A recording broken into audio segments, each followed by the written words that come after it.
Log into the recording. You cannot. You're listening to Merc with the Podcast, episode 147.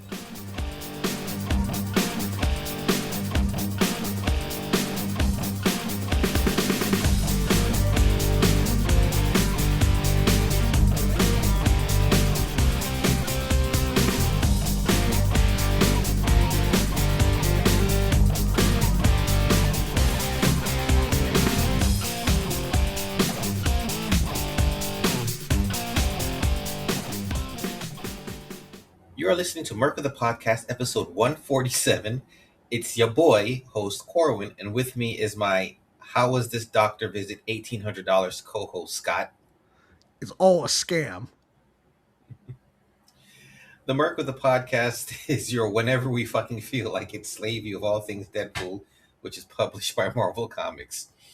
You can file your Merc report to us on Facebook under Merc with a Podcast, Merc with a Podcast on Blue Sky, or email us at hipsterdaken, that's DAKEN, at gmail.com, and Patch will send us your Hellhouse Fax.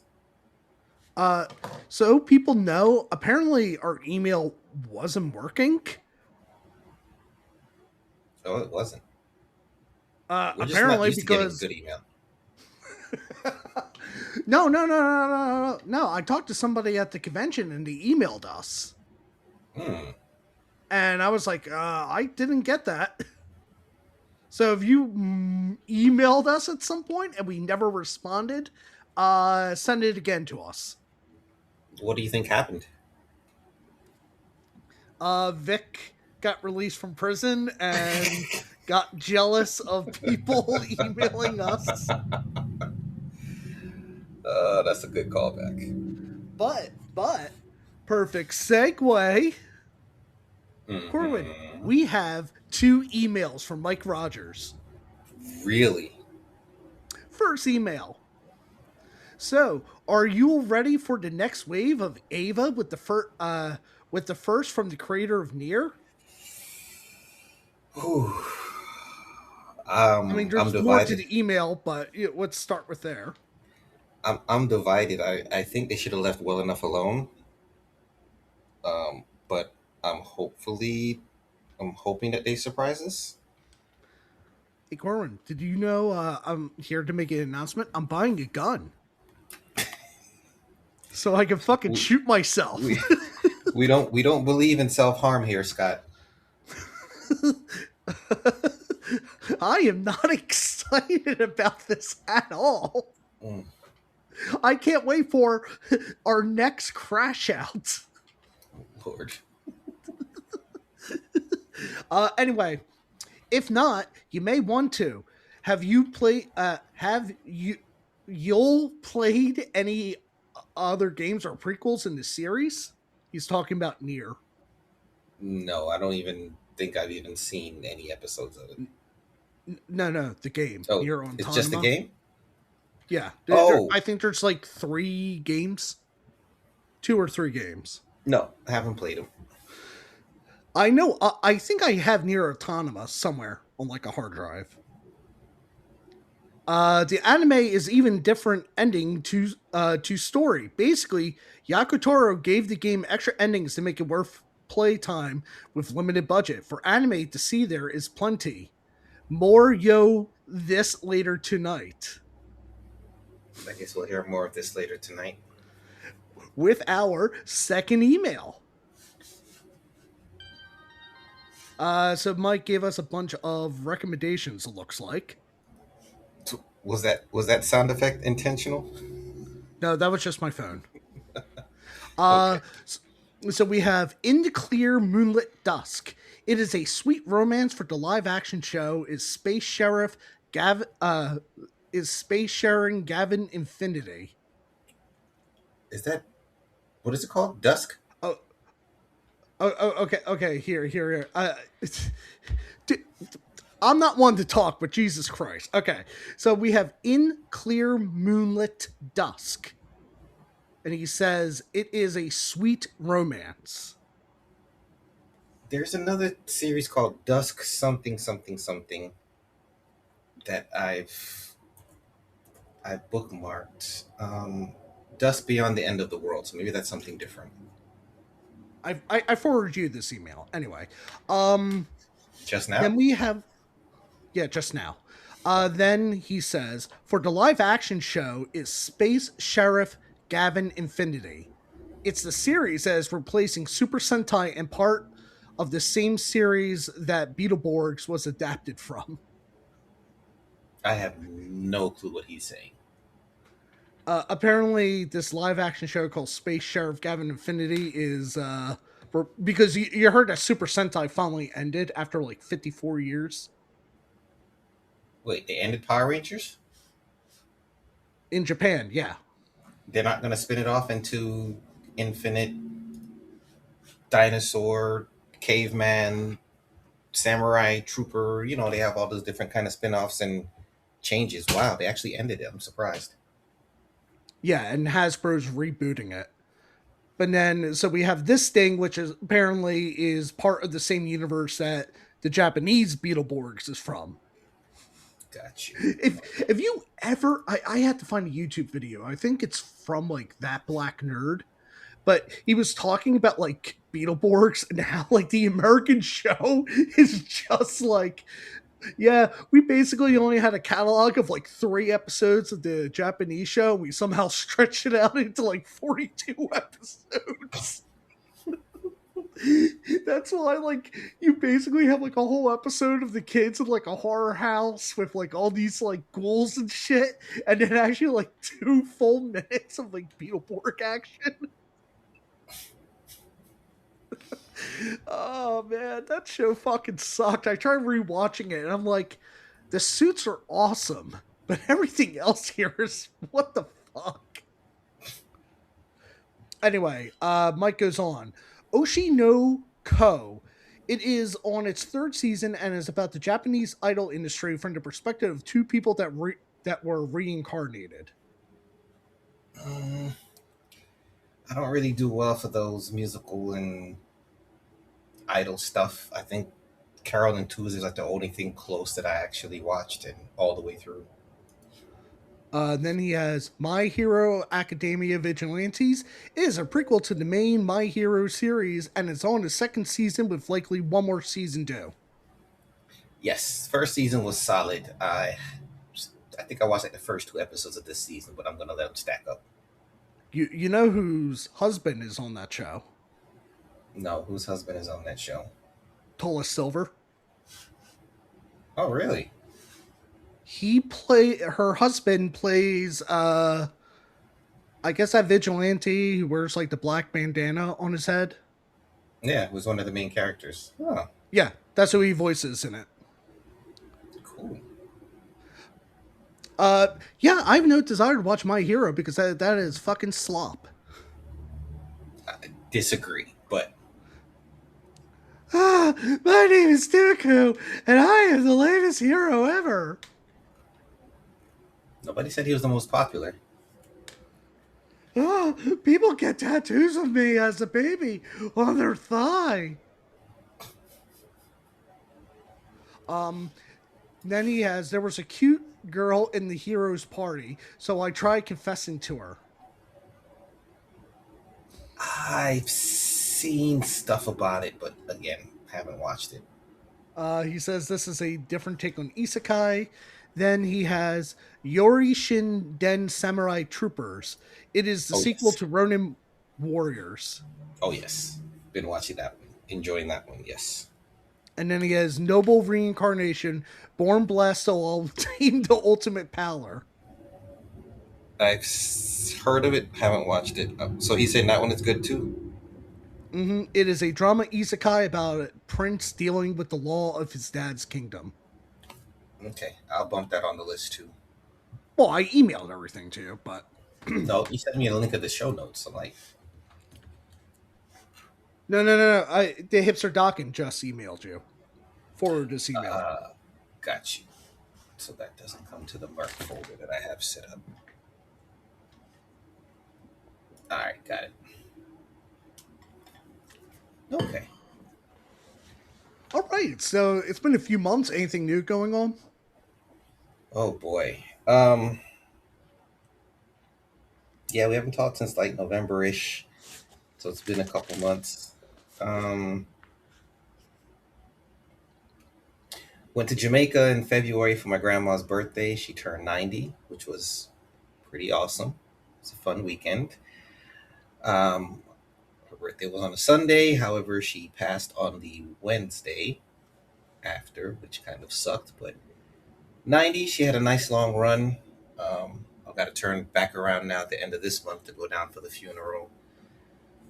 Uh, Kind of sad, but at the same time, her and I had some really good conversation that last day or two before I came back. So I don't feel like anything was left unsaid between us.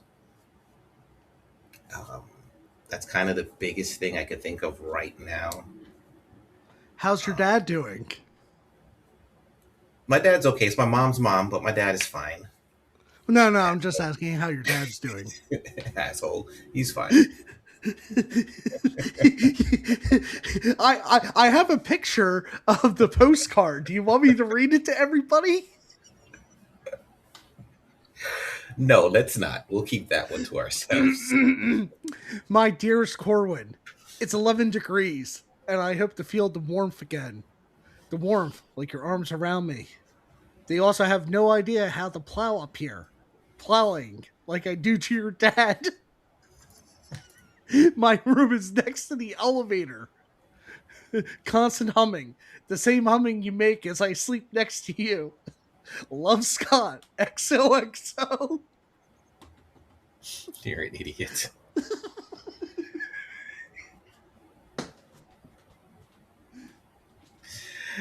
You're an idiot. I can't put that on the fridge next to the other one. What about the Christmas card? Christmas card? Oh, that's with all the Christmas cards. I mean, you put Christmas cards on the fridge. Holy shit, it's at Santa. Holy shit, it's in a payphone. That was a good one. That was a good one, though. So people know, I'm just sending, whenever I go to a convention now, I'm just sending Corwin postcards. Yes. And they're very welcome, by the way. So thank you. Oh, oh my god. And segue, I was at Setsucon. Yes, Setsucon 2026. Six, yep. Where I presented on behalf of Merc with the Podcast 3 panels. How did those go? Let's talk about the first one. What's the first one called? Let me bring it up on my phone. Give me a second.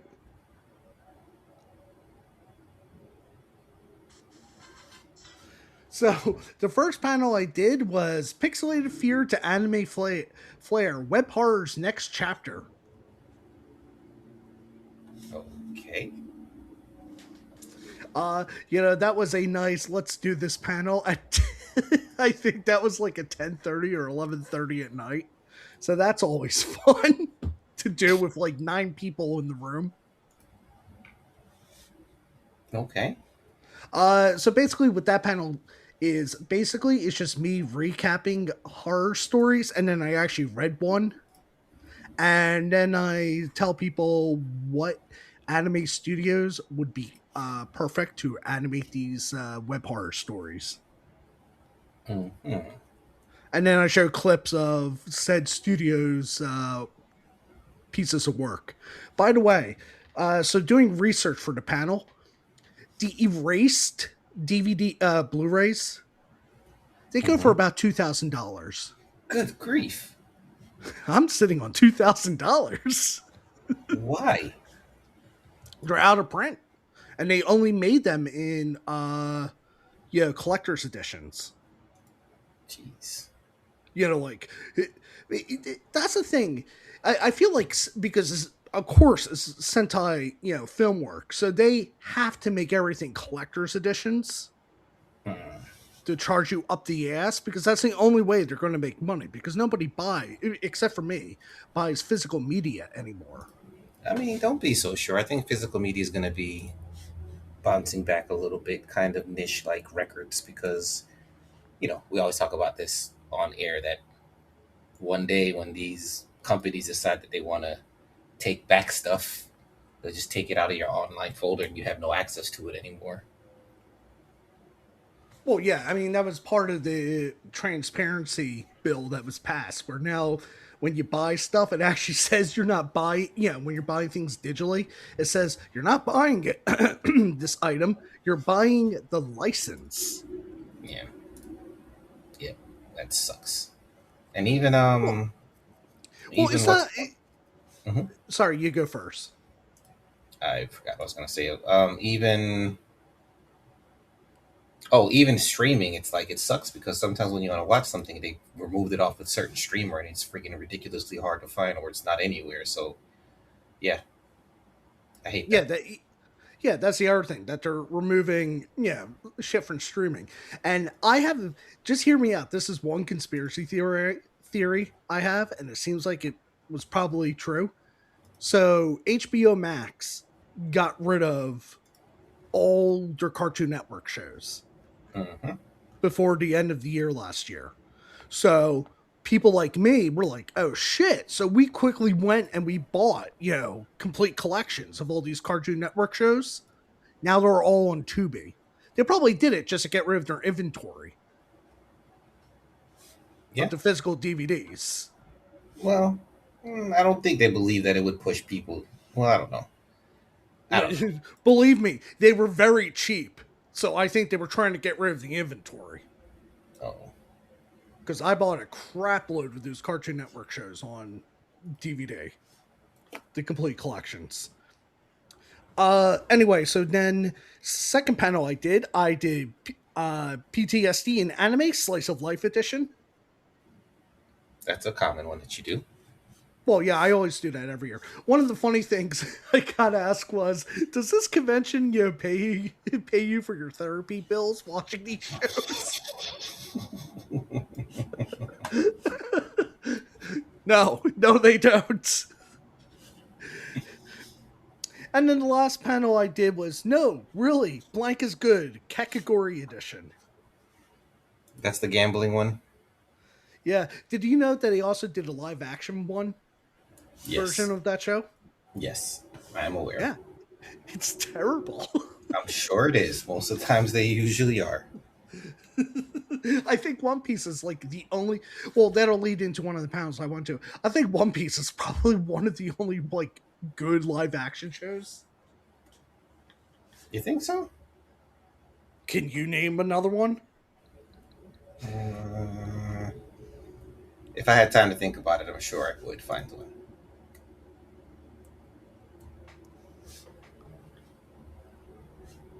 But not off the top of my head right now. It's late. Keep it moving. All right. Anyway, so some of the panels I went to Anime Lost the Time, a discussion of anime lost media. What do you mean lost media? Like shows that just can't find anymore? Like you literally can't find them anymore Right. for whatever reason. They're just disappeared. Uh, What Dead what fan, was some of the big stuff on there? dude, I can't even remember. Okay. And that's why it's lost media. No, it's just like a bunch of things like you never heard of. Okay. Then I went to Dead Fandom Necromancy, Do which I is like want? Do I even want to ask? no. That one was just a fun one of let's talk about dead fandoms. Okay. Uh, I went to Friday Night Jackbox. That's always fun to do. Then I had my panel. So Then I went for to first time listeners, what exactly is that for people who don't know? What is that? yeah. So people like Corwin who don't know what that is. No, Jackbox Party is like just a series of like party games, party video games. So what they do is they have the whole audience participate. So you probably get like 12 people who actually can log in at the time, and you just come up with like funny quips or game show puzzles, whatever. But then what makes it great at Setsucon is it's every year the person's like, look, this is a family friendly panel. So we push the bar as far as we can. course you do. All I can say is poop sock, and I'll leave it at that. This is why people can't have nice things. Then we did Japan Loves... Then next day I went to a panel called Japan Loves Dogs. Okay. Which is just about, all the different dogs we love in anime. Okay, cool. Like Nina Tucker. Oh, Lord. Went to a panel about the history of pinball machines. Fan fiction, a history of the Divine Comedy. So that was just a history. Yeah, that was just a panel on the history of fan fictions. Sorry, what was that? Yeah, that's what I was going to say. It's just a generic thing. Divine Comedy, just generic. Yeah. Then I went to Umas Are the New Cat Girls, galloping into the world of Usasame. Okay. Umas are character? What is give us some background. Like the horse girls. Oh, okay, yeah. You know how like that's now a new thing? Yeah.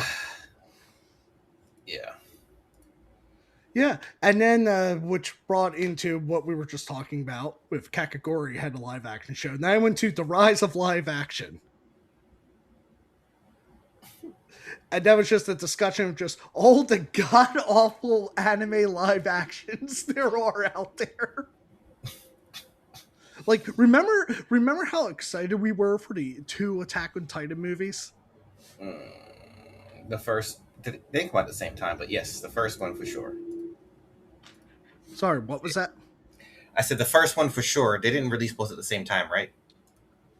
They did in America, yeah. Okay. Well, yeah. I mean, oh god, when you realize that it's all in front of green screen and just it was just. Well, what made those movies bad was that, I get like sometimes you can't adapt source material well. Yeah, especially when you're taking something like Attack on Titan, which is really meant to be serialized and you can't put it in movie format. But Attack on Titan, you have such a vast catalog of characters, and they decided not to give us any of them. Yeah, and then, you remember there was like the fat guy with the battery ram and the woman with the baby, and you're just like, who the fuck are these people?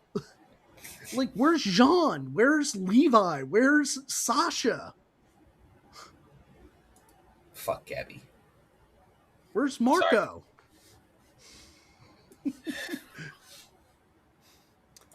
Then one of the things. Then they talked about Speed Racer. Remember that abomination?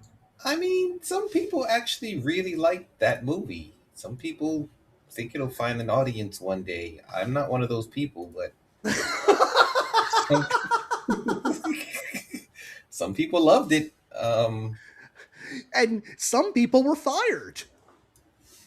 Oh, well. No, I'm dead serious. That was one of the few movies out there where it was released on a Friday and people came to work on Monday and there were boxes on their desks. Damn. It happened for Speed Racer. It happened for Pluto Nash. Pluto Nash. Oh, the Eddie Murphy movie? The one that they spent like something like $300 million on and it made $8 million. Jeez.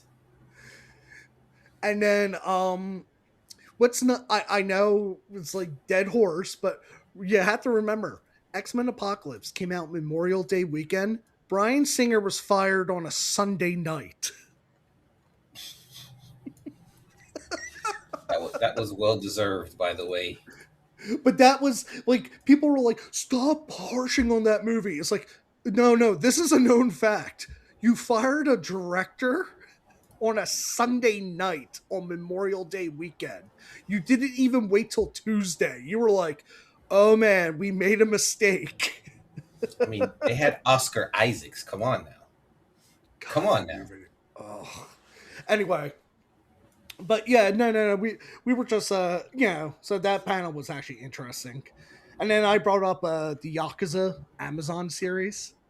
You know what? I actually watched the first 2 to 3 episodes, but I never Well, really there's played the 4 game. episodes. So I guess I saw most of it, but I don't remember much of it. No, no, was there 4 or 5? I think there's 4.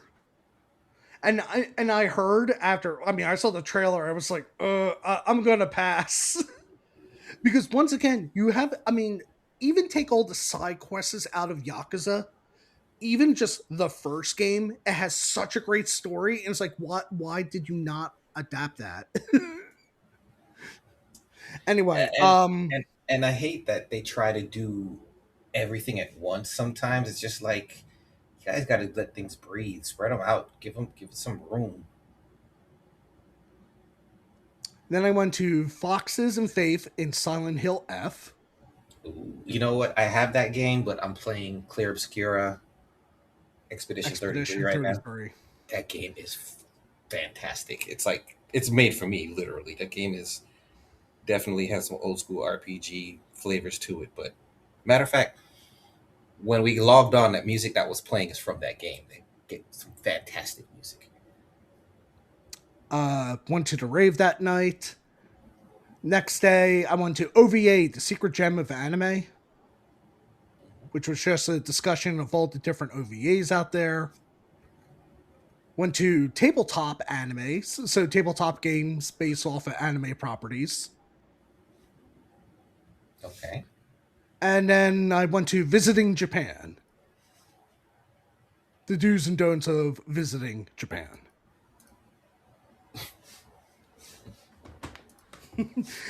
Anyway, with that said, I can announce I will be at ZenkaiCon Yay! When is this Zenkai month. I am doing As 2 in March. panels.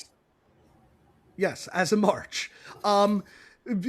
Even if this episode comes out before ZenkaiCon, I can't tell you what days my panels are because they're still moving things around. Well, But right you're now, it so looks like I'm doing Saturday night and Sunday. No, Friday night and Sunday. well, you're so important that they're Well, gonna give you no, that prime spot. in all fairness, they forgot to add to the schedule, like, if you're participating in the Idol Fest or Masquerade. So people got their time, like their times for their panels, and they're like, I can't present at this time. I'm going to be, one of the idols performing. So they're moving things around. So I have no, all I know is right now I'm Friday night and Sunday. Those 2 days I'll be presenting. Okay. What times? I have no idea. Also, a heads up, the Sunday panel is only going to be 15 minutes, which is going to be funny because I will be discussing the Wano arc of One Piece, which In for people that 15 don't know, minutes. in 15 minutes. I purposely did it because I was like, this is going to be hilarious. And you have to also remember, I spend at least 2 minutes playing that damn clip. So it's me explaining all the facts and the plot of Wano, which, may I remind you, is longer than World War One. In 13 minutes or less. I mean, nobody said you weren't ambitious. Oh God, I haven't even started the panel yet. I just keep laughing. This is gonna be insane. Oh, how the fuck am I explaining one of the most important pieces of anime history? Yeah, I mean, wish for you the best. fuck's sake, this is where we get Gear 5 Luffy. This is that is one of the most iconic scenes in anime history when he goes into Gear 5. It is the most important moment in One Piece history. And I'm going to be like, oh yeah, Gear 5 happens anyway. Ultra Instinct Luffy. Have you seen the pictures of Luffy where he's in like an all white outfit, white Yeah, hair? I know. Yes, I know. That's why I said Ultra Instinct. I was making a joke, but Uh, yes. yes, yes. That's Gear 5 slash Nika, which is the god of freedom. Because you find out that Luffy, oh no, his power isn't, stretching. His power is essentially Okay. what he does is basically like when he goes into Gear 5, so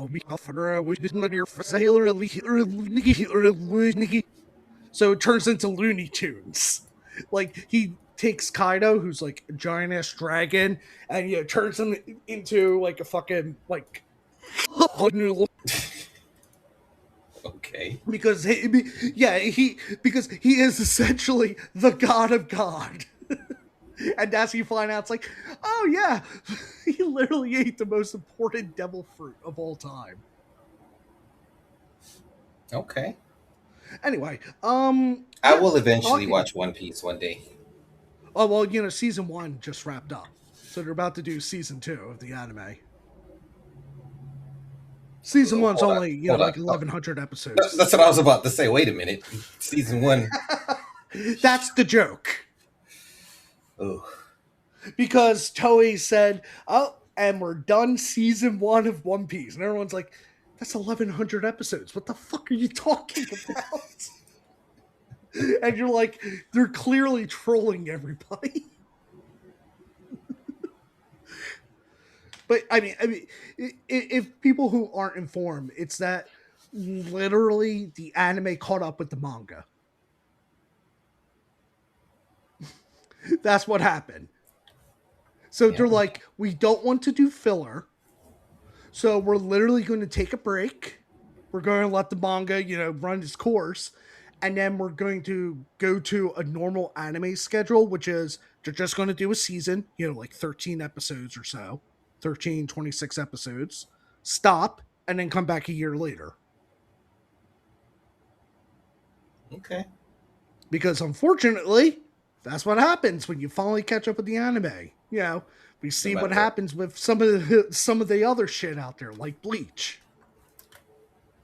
Yeah, I never finished Bleach, but it was good for a while. All right. And talking about things that are good for a while, let's get into our books. A buy is a party time fruit liquor. A browse is a point one. A gentleman decoy is a low point one. And a burn is a vulture field. So people know we're pretty much we're pulling off the band-aid and we're doing 13 books. A legit baker's dozen. Well, I mean, the Infinity stuff doesn't quite count as a whole book, but yeah. I didn't read Samurai. I couldn't get the missing chapters. It was off of Viz. You only had the Well, I last. did I did the 1 week trial and it's only like $1.99 a month. Okay. So I'm like, I can afford it. If it was something like $11 a month, I was gonna be like, well, I'll do the free trial and call it a day. But apparently, it looks like it's about to end. We're not covering 26. We'll do that next episode, so in like 4 months. But at least how 25 is, they were kind of saying this is the penultimate. Last battle coming up. Yeah. So anyway, you want to take us in? Oh no, I'm doing the first book. My Yes, you bad. are. Closing out Wolverines and Deadpools. In the email, Corwin was like, "Fuck, we didn't finish up Daughters." I'm like, "No." I cannot believe it's been 3 months since we posted an episode. Corwin, we took like a whole summer off. Doesn't feel like it. You know what? It really doesn't matter because I don't think anybody listens to the show. Well, we have our 4 listeners. All right. We have what the God? I hate you, Kindle app. Cody Ziegler writing, Rouge Antonio on art, Guru EFX on colors, VC's Travis Lanham on letters, and Carlos Lau on design, Cy Pedro Beltran, assistant editor, Mark Basso, editor, Tom Brevoort, conductor of X, and CB Sobolski, editor in chief. And god damn it, I need my reading glasses. I feel old. Go ahead. All right. And so the issue starts off. Apparently, Ellie's being possessed by the Shadow King. Uh, she stabs Deadpool in the neck, throws Deadpool at the Wolverines, and then disappears with the shadow powers. Uh, Shadow King's like, yes, you brought me the most perfect vessels, and we have Ellie, so this is going to be perfect. We find out that essentially that the whole entire time that actually it was Shadow King that was behind the deal with Ellie to take half of her powers to give to Deadpool to resurrect him because dun dun dun Shadow King needed Ellie at half potential so he could possess her and have a mortal vessel. This god that this seems like so rushed. Anyway, so Ellie's fighting the Shadow King in the astral plane. Deadpool and the Wolverines come. They start fighting Lady Bullseye and Agent X. Deadpool says, "Wait, I got an idea."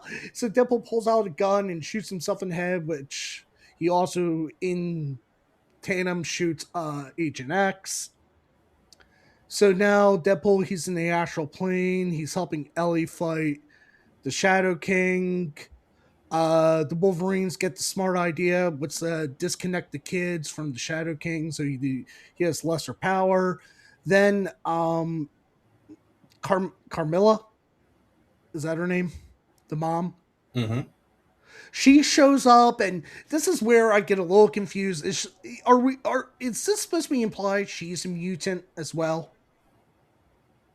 No, I just thought that. Well, she says part of her essence is trapped here. She's only free for a moment. Okay, I thought she had some sort of that she's actually a mutant, and that's why she's here. Whatever. So with our powers combined, we can do a Kamehameha, and we can banish the Shadow King to the Shadow Realm, in which they do. Carmilla says, "I must go now. My planet needs me." Um, all the kids and and Lady Bullseye and Agent X, they're free from the Shadow King's power. They release the kids back to town. Everyone's happy. Yay, X-Men. And this is the end of the Ziegler run. My point still stands. Ziegler has the second worst Deadpool run of the core Deadpool books. Literally, the top three worst runs go Priest at 3, Ziegler at 2, Young at 1. I don't know if I. This was a bad run. Let's face it. You like it because of we got Ellie, which is, yeah, that's great. I love that we got Ellie. The problem is we unfortunately, when we were at the high with the Deadpool movie, they're like, let's kill off Deadpool. And it was like, oh, this is the worst corporate synergy in the world. I can't defend him on that one right there for killing Death off Hand, and that like all Ziegler's run was about Death Hand. I mean, yeah, he tried to create a new villain. He gets, props for that. Yeah, I mean, this issue, I'm giving it a 0.1. Agreed. This whole miniseries, I'm rusty on it. I would have to look it all over. I know I was high at the beginning because I was like, oh man, Shadow King, like this is awesome. We're keeping this trademark alive. I kind of like this villain. And especially, considering, it takes us a whole fucking year to record 3 issues.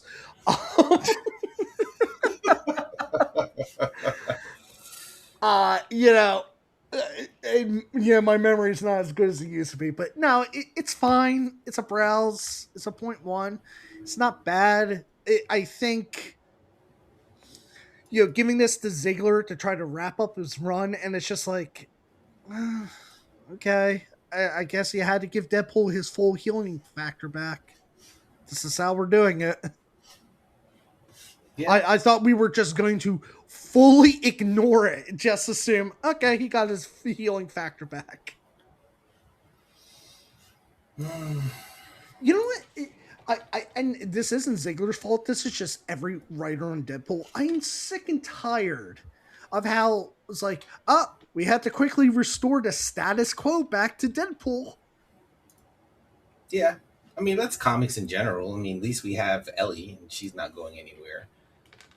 No. But what I mean is like we go to Daniel Way's run. We healed Deadpool. And then, of course, we know it was never his intention. He was supposed to just hand over the reins to Doug in, but they were going to wait for the reset. So he was like, okay, well, I guess I have to, wrap this all up now.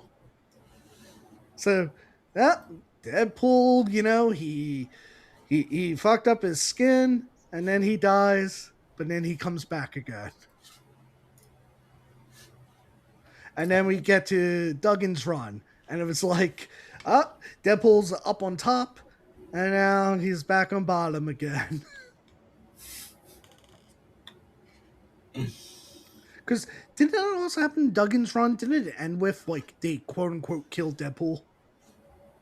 I feel like... Let me look at it. Yes, I'm pretty certain.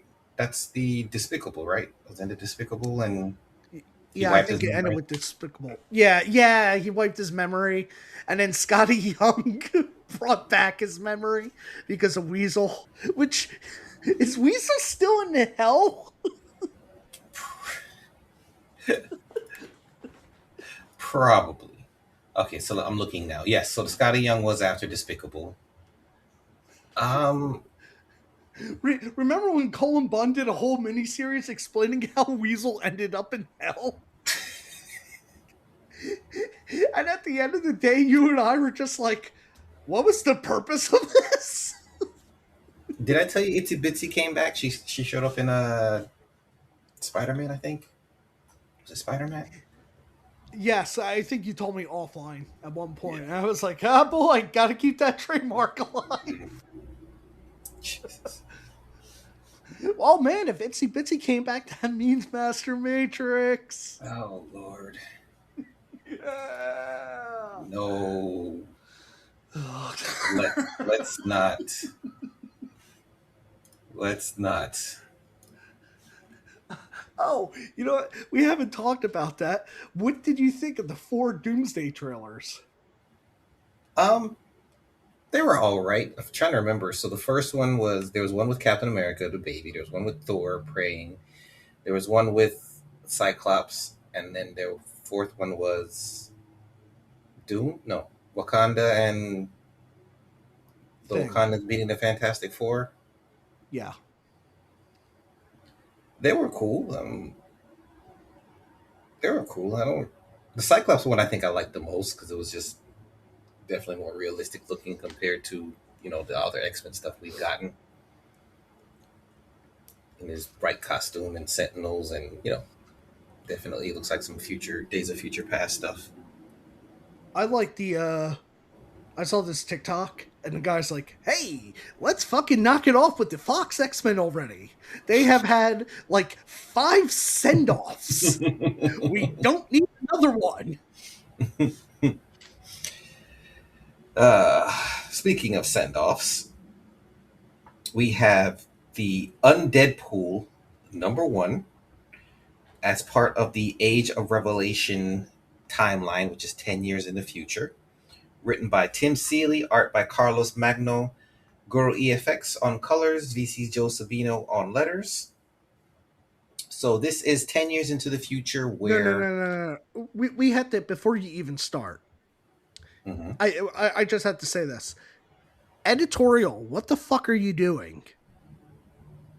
You just throw this book at us and give us, usually you give us like a little thing in the front page that tells us what this event is about. It gives us nothing. So I'm just reading this and I have no fucking idea. It's at the top. No, it's not. On the title page, X years ago, the X virus swept the U.S. Hold on. The X virus swept the U.S. after the detonation of a gene bomb. Millions died. Those who survived became mutants. The affected area grew into the Revelation territories, a mutant nation ruled by Doug Ramsey, aka Revelation. He can command people with just a word and strip anyone who defies him of their ability to communicate at all, turning them into Babels. Some mutants have joined Revelation's ranks as choristers and seraphim, but beneath the surface, resistance is stirring.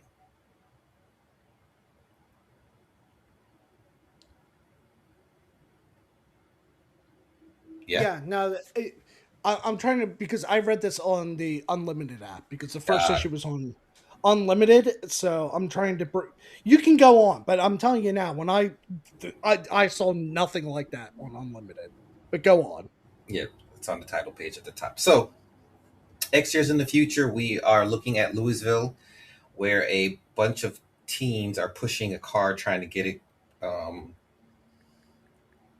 trying to get it to a mechanic to fix. We find out this team is the Alpha Warriors, a kind of mix between Alpha Flight and New Warriors. They took the name as a homage, but of course they didn't fully understand it. So as they are waiting for their vehicle to be fixed, they're attacked by the Babels, which are kind of like just mindless ravagers almost in some ways. Um, but these teens have their own mutant powers, and they have their own powers, and they're trying to, be superheroes. When out from the bush, we realize Deadpool is watching them. As two of them kind of sneak off and start getting it on, Deadpool enters the fray and starts killing them and eating them. We basically come to find out that the gene bomb virus, has turned Deadpool into a zombie that craves mutant flesh. And once he actually eats mutant flesh, he gains his mind back. So um, slowly over time, he does kind of regress until he eats again.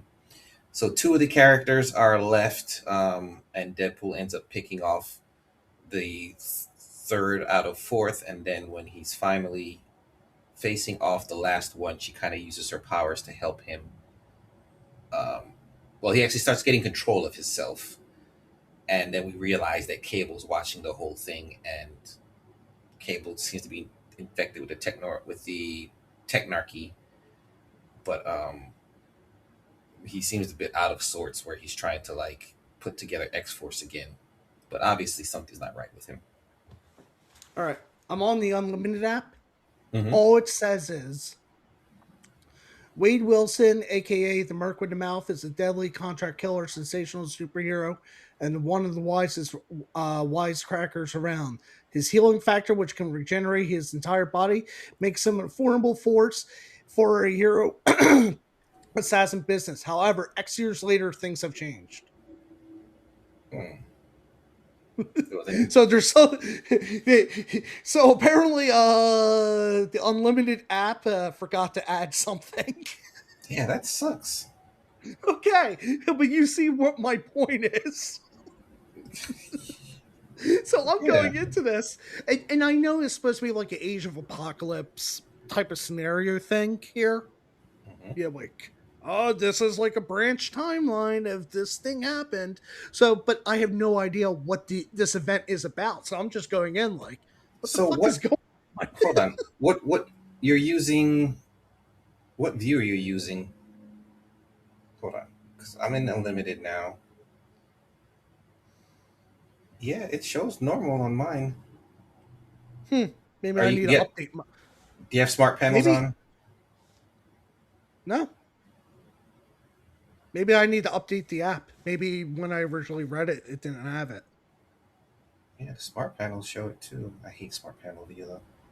But anyway, let's not argue about the app. I'm just saying, Yeah. you see my point where I'm just going. I have Oh no yeah. fucking idea what's going on here. I'm just like, okay, so uh, these some sort of apocalyptic thing happened, and Deadpool's a zombie that because it deals with people getting second mutations. Like this is like what I was gathering while reading it. I had Yes. no idea what was happening. So you want to tell us like what this actual event is? So It is it is 10 years in the future, and what happens is Cyclops and Beast from this timeline switch their minds with the Cyclops and Beast from the past, from the one that we where we left off. So even though this is 10 years in the future, our Cyclops comes back with all his memories of what happened here.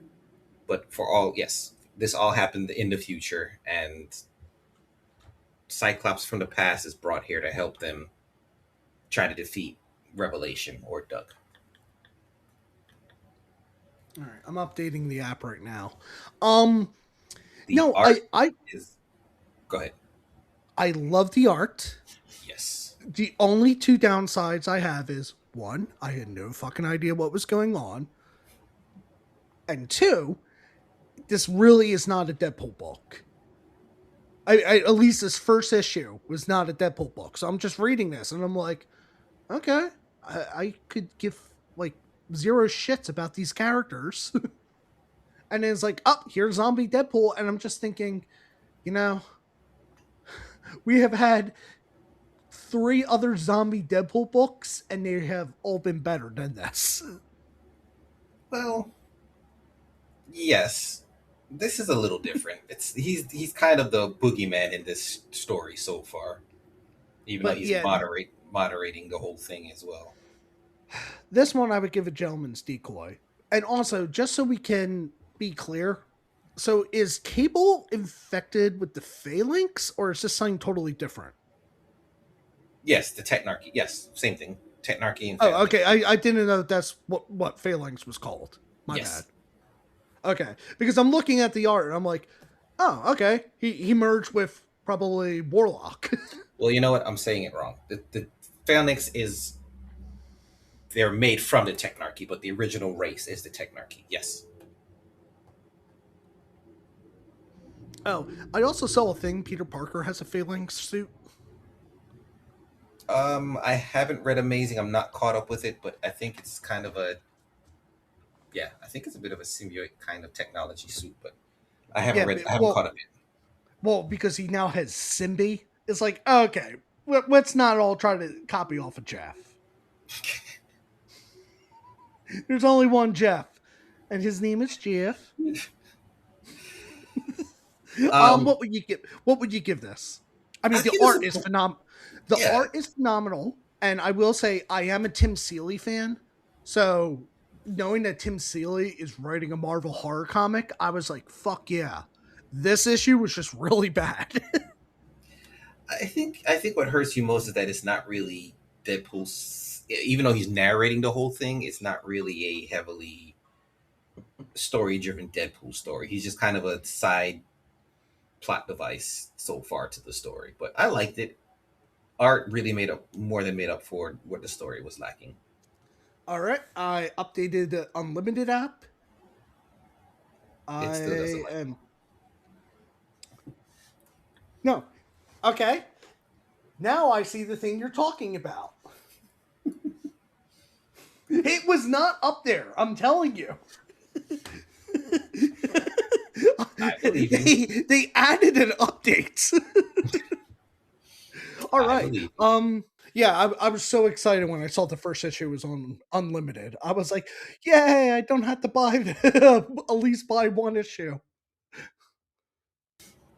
So the issue starts off with we have Fearless, who is essentially like Daredevil but blue and a chick Well, and her not white. powers are her, her her powers seem to be more psychic than anything else. She can detect when people are lying.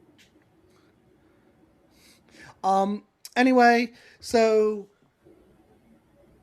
uh, she's running through this house, but then Deadpool's like, "Wait, I'll stop you." And it's like, "See, if you look outside, there's a bunch of other zombies." So they go into the basement. Deadpool finds out that they are actually in Santaville, Indiana. So they decide to go to the amusement park and they have a bunch of fun when they're there. They're eating, I guess, like Twinkies. Fearless talks about like the time when her and Alpha Force or whatever, their time when they were in Philadelphia and they decided they want to be, like the original superheroes.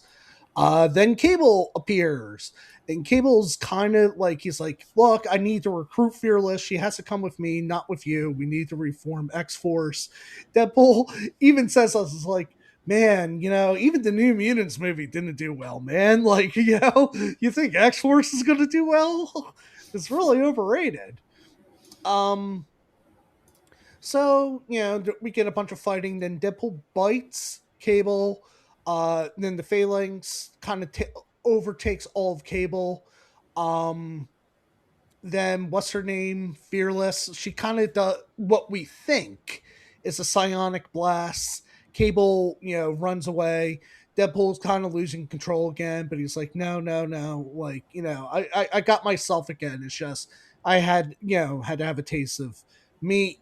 Meanwhile, Cable is back at, let's just say he's back at ship. He's somewhere. I don't know if he's still in this time period or wherever. And the Phalanx comes off of Cable, and Cable realizes it's like, oh shit, I regained my senses and everything. Meanwhile, we are at the flotilla, which is, man, that is very unfortunate that we have a thing called the flotilla with a Muslim character. This is bad timing. um, so we have the flotilla, which is in St. Louis, and we see a very, very buff Miss Marvel, and she's they get word that apparently Deadpool's on his way. It's like, how can we trust Deadpool? That guy is a traitor, and the issue ends. This was so much better. This is a party time fruit liquor. This was definitely good.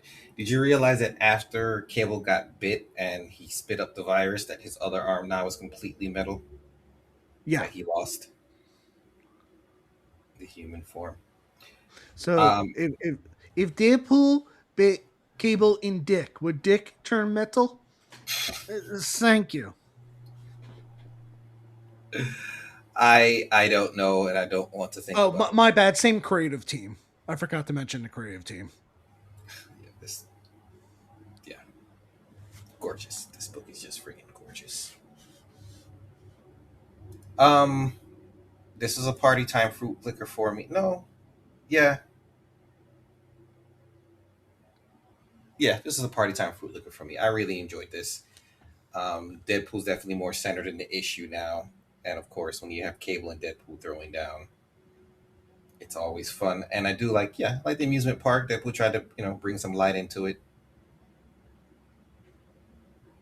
I mean, very much we get Zombieland feels with the amusement park. Very true. I need to watch that movie again. I love that movie. Has it been 10 years? One? Oh yeah, I love the second one too. Has it been 10 years since the second one? No, the second one came out before the pandemic. So that was like 2019. Okay, so another 2-3 years. They said they might do one every 10 years, which would be awesome. What are you laughing at? That's serious. No. Did you ever watch the TV show? What? It was not a Zombieland TV show. There was a pilot, and it was on Amazon way back when Amazon was starting up their Prime TV. I do not believe you. You can look it up. They did a zombie. It was same characters but different cast. Oh, and it was still Rhett Reese and Paul Wernick writing, and they directed it. And it was Amazon basically did this thing where they aired like seven different pilots. And if you had Amazon Prime, you could vote which pilot you liked and wanted them to continue, and that's how we got The Tick on Amazon Prime, because people voted for that that Tick show. So Zombieland never happened. This was like back in 2011 maybe. Man. I was at my old house when I watched it, so it was at least before 2013. Damn. You just looked it up and see. It's not on Amazon anymore. You could probably find it on YouTube. It's like 30 minutes. It was funny. Yeah, I might look it up because I love that. It was like, it kind of continued where the first movie ended. but the only difference was they now had a dispatcher that would tell them where to go.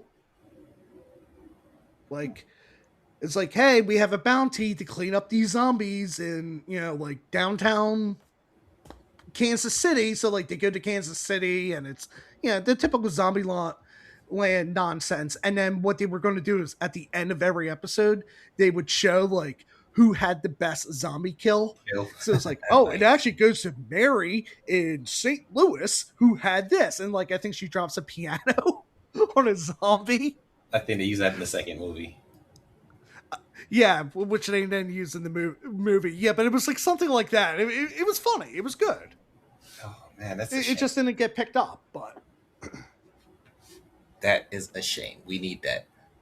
We need that but in you our know lives. what? We did pick up Undeadpool 3.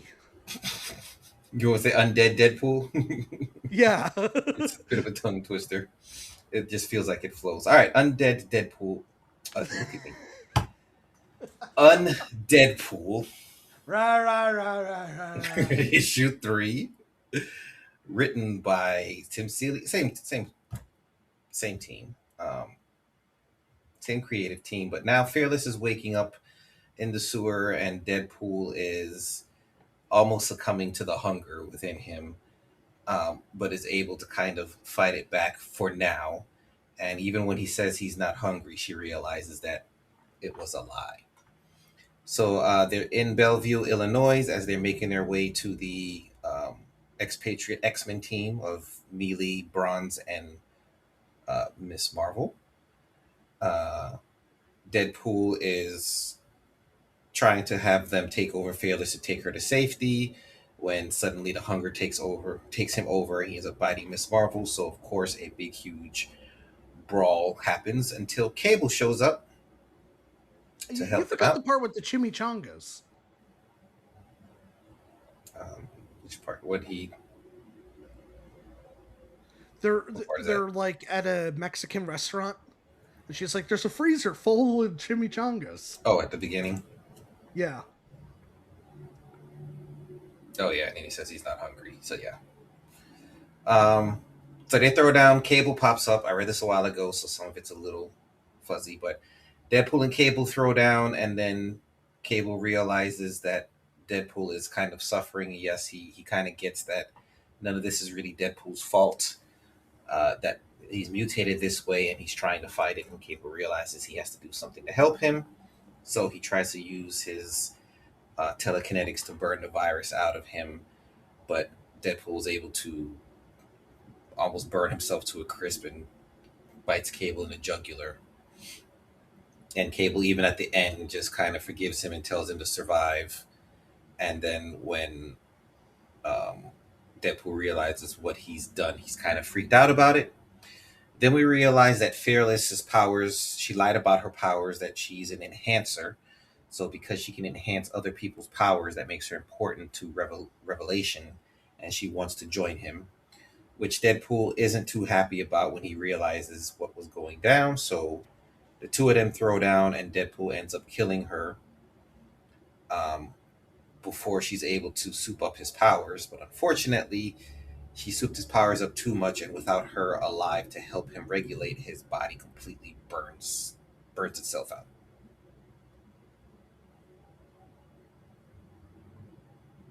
Yeah, this was a browse. You didn't like the revelation that she was a bad person? No.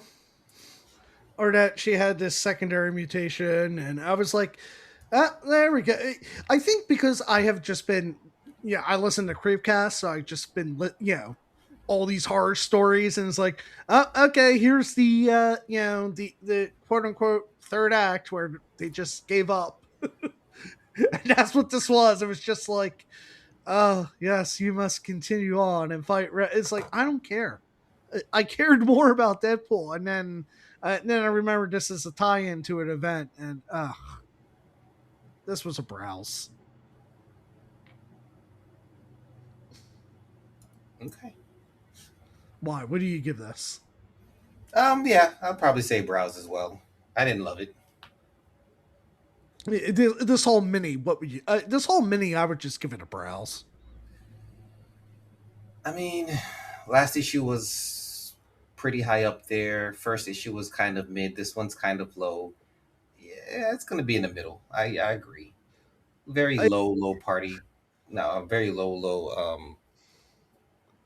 0.1 ish. Yeah, I would put it down into the decoy.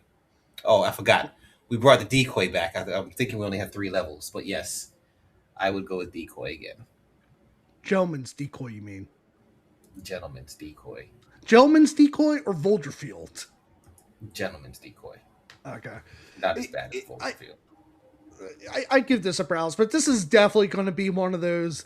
Maybe when we get another 16 Deadpool miniseries, we'll do another bracket and we'll go, oh yeah, right, yeah, this was a book, just like we did with Deadpool versus Thanos, and we were like, hey, Deadpool versus Thanos was a book. Started. That was so great. We totally forgot half of those books existed. Yeah. Yeah. Oh, and also, Corwin and I were talking about this offline, but Marvel is we will accept our check for allowing you to use Doorman in Wonder Man. We promoted the character for you for free. We will ask for our check. Is that how it went down? You know what I was also thinking? I was like, man, we got both Mr. Immortal and Doorman in live action before we even got Nightwing.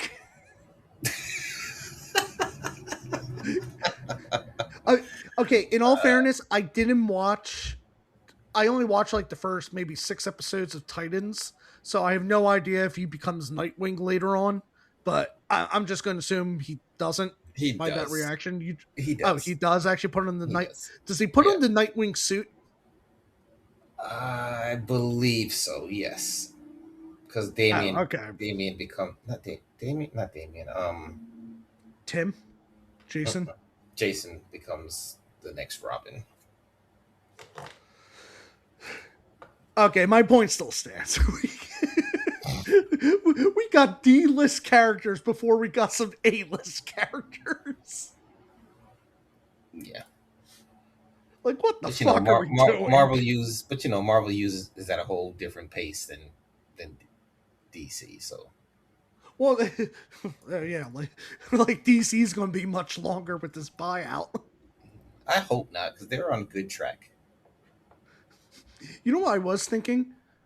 Mm-hmm. The only 2 good things that'll come out of this buyout is, one, technically, Teenage Mutant Ninja Turtles can now join the DC universe. Okay. Because Paramount does own Teenage Mutant Ninja Turtles. Okay. So, when that contract expires with IDW, we can just push the Turtles into the DCU. I mean, into DC.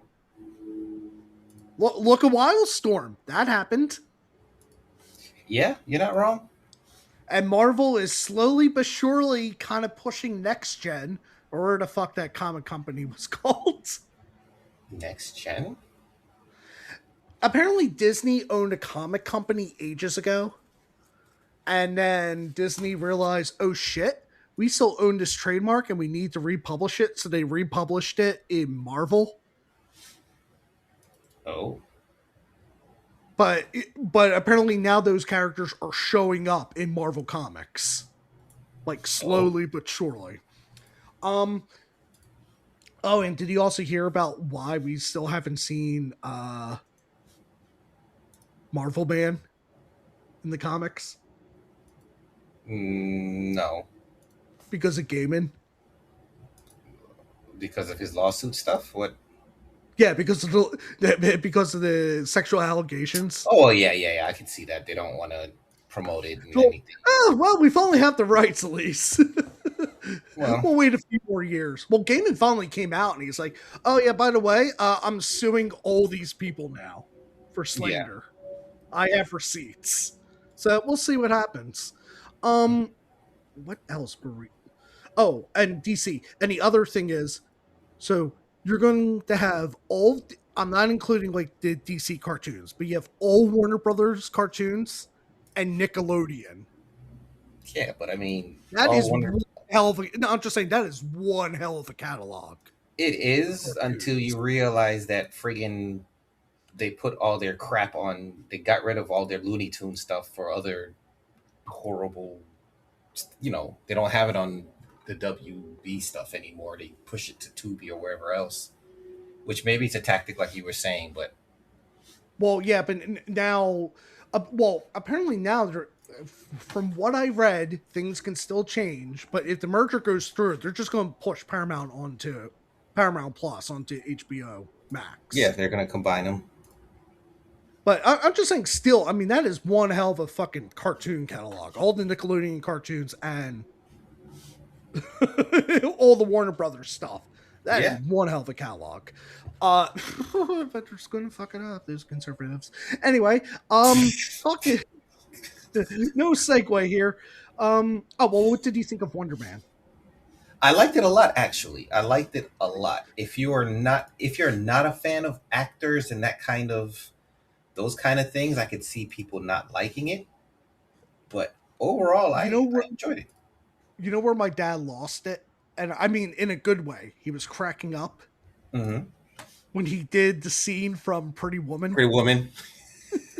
My dad is laughing. He's like, "I thought that was Pretty Woman." No, I liked it. I mean, I won't.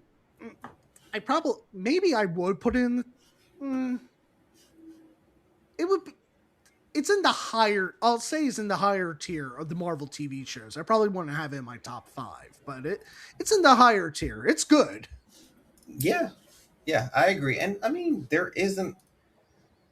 I was gonna say there isn't a lot of bad Marvel TV, but Secret Invasion, yeah, there's a Ironheart. there's a few. Ironheart wasn't really that bad. What Um, if? yeah, they What lost. if was bad? They lost the lead on that one for sure. I Um, did. I didn't even bother with Eyes of Wakanda. I'm just like, this isn't going. I was just like, this isn't going to play into anything. um, Unless like something happens in Doomsday and people are like, "Oh, that's from Eyes of Wakanda," then I'll watch Eyes of Wakanda. But I'm like, this isn't. This is not going to play into anything. One cool thing is one episode actually ties into Black Panther itself. It's not bad, and let me just say this: Eyes of Wakanda is cool. It was a fun story. It's not the best thing since sliced bread. However, I love the fact that there's representation. We're getting stories from other cultures. We're getting others. We're getting the other put out there more, which I think Woke was worth it. Yes, snowflake. good. Let it be woke because it is. It's for a different audience. Finally, Oh no! I have nothing against it. I was just I saying. know. I'm just looking at it, and I was just like, this is not going to matter. and like I understand about Ironheart. I'm glad there is a black female protagonist. The show was just not good. That's all. The show was just not good. There's a huge difference. I agree. It Except for was the okay, Alanis Morissette number.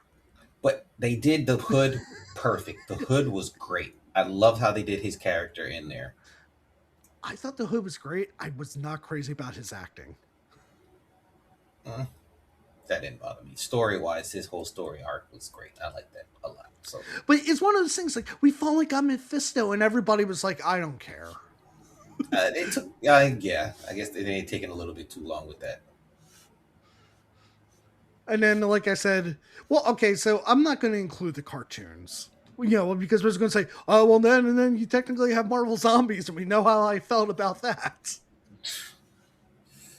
Yeah, I yeah. hope this plane crashes. Oh, no, like Loki, WandaVision, Miss Marvel. Those are my top 3. I would probably go Hawkeye, then Daredevil. Jeez.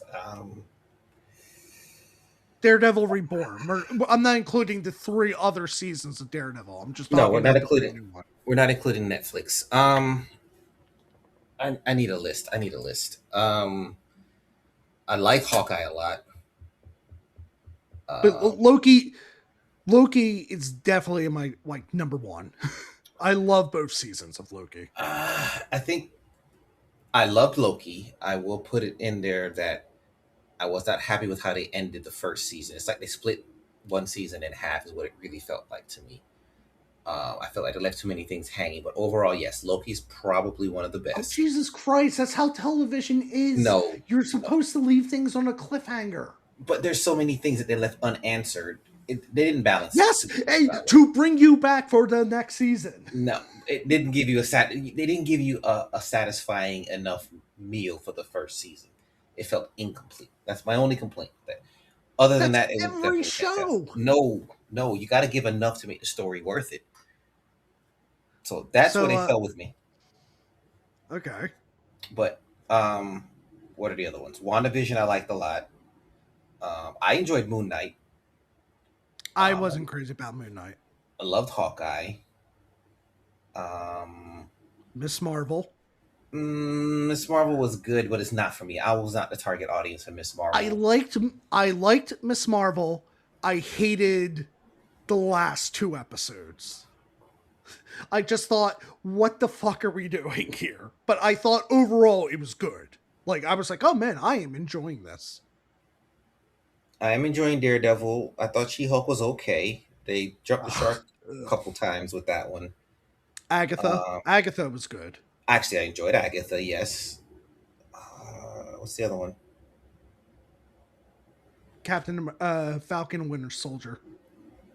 The other Mm, fact that that was you couldn't remember that one says a lot.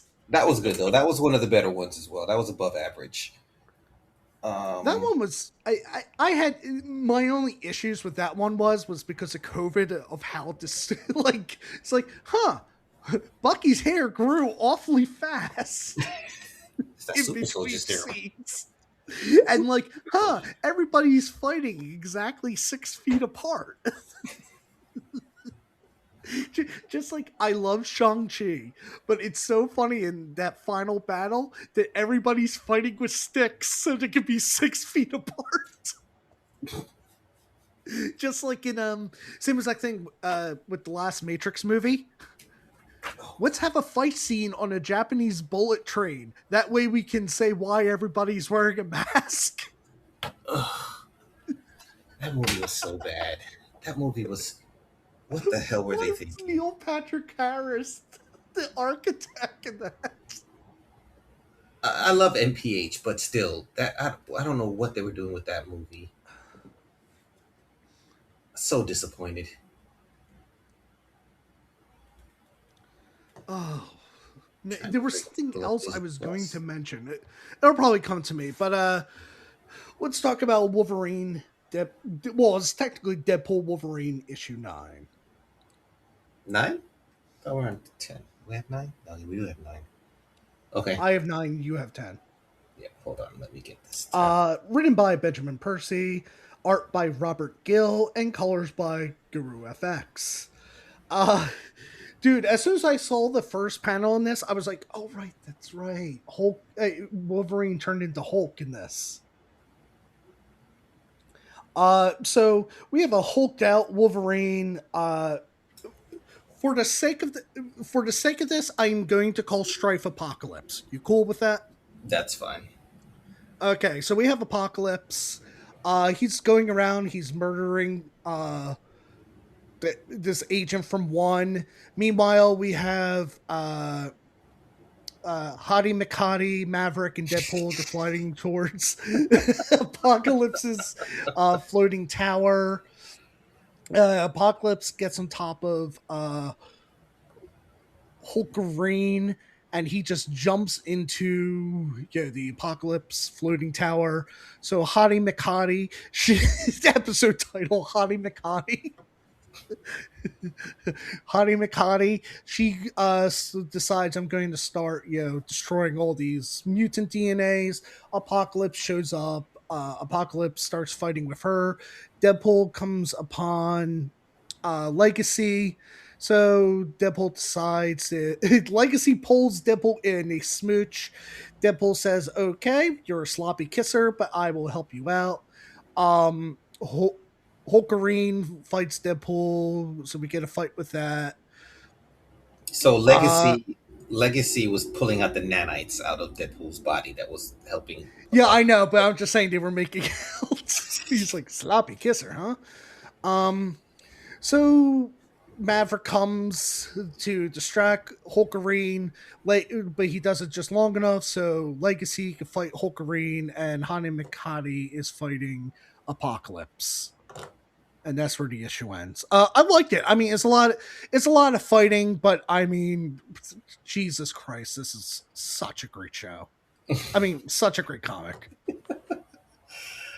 Um, the art is great as always, and the writing is definitely just top over the top craziness. I mean, the amount of explosions and bullets and a huge ass Wolverine.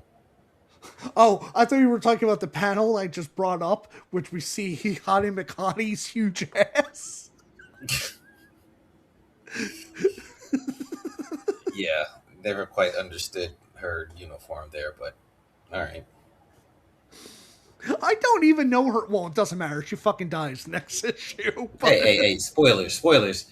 Oh, you know what? We forgot Echo. That's the other Marvel show. yeah, Echo. The other fact that we forgot about that one says where his placement is. I knew there was another one I couldn't remember. So yes, Echo. Anyway, all right. So let's close out the Deadpool Wolverine run because Marvel has a thing with giving series runs 10 issues, even though that's changed now. They're chopping stuff off at 5 and 4. Good. If it's not selling, can't. I have said this since the dawn of time. If it is not selling, cancel it. But you gotta give room for things to grow. That's the thing. You gotta give it a fair shot. But yeah. Yes, but face it, there are some books that should not have even gotten the 12 issues. And then there's, yes, and I understand there's some books that should have gone past 5 issues, like Fool Killer. R.I.P. Great. We made that best miniseries. All right. Benjamin Percy writing, Jessica Casero on art, Guru EFX on colors, Josephino on letters. All right. So Legacy 2 Legacy and Wolverine are throwing down until Legacy is able to suck out all the or start to suck out all the nanites out of Wolverine.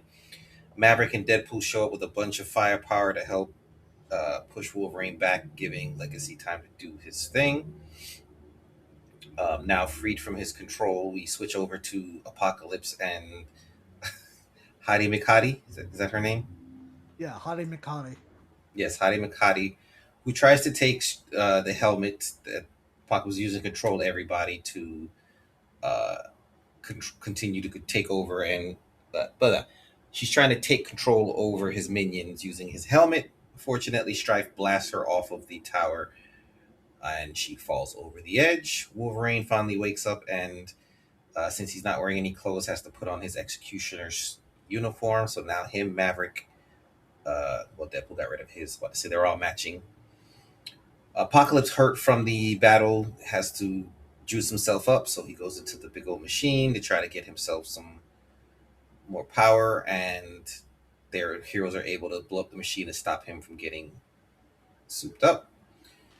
Um, he ends up falling over and dying. However, his body is absorbed into the pyramid, so now he is the whole environment. Um, from there, we see how Deadpool was infected with the nanites as well as Wolverine, and how Pac was able to kind of get them under control.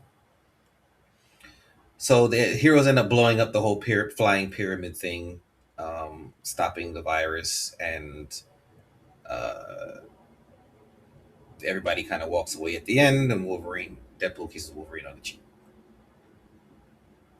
So we never see Hottie McHottie's body, so she still might be alive. Dude, that unless she had some sort of jet shoes, Or somebody caught her. that is a fucking long fall. I don't know. I haven't read the 2 new Deadpool issues. Oh, I forgot to say, yeah, last issue was a party time fruit liquor. Oh, yeah. And this one's a party time fruit liquor. This This whole one just- series It's was insane. amazing. Yeah, it's just insane. See, if Remember, you like it was this, only supposed to be like 6 issues, I think.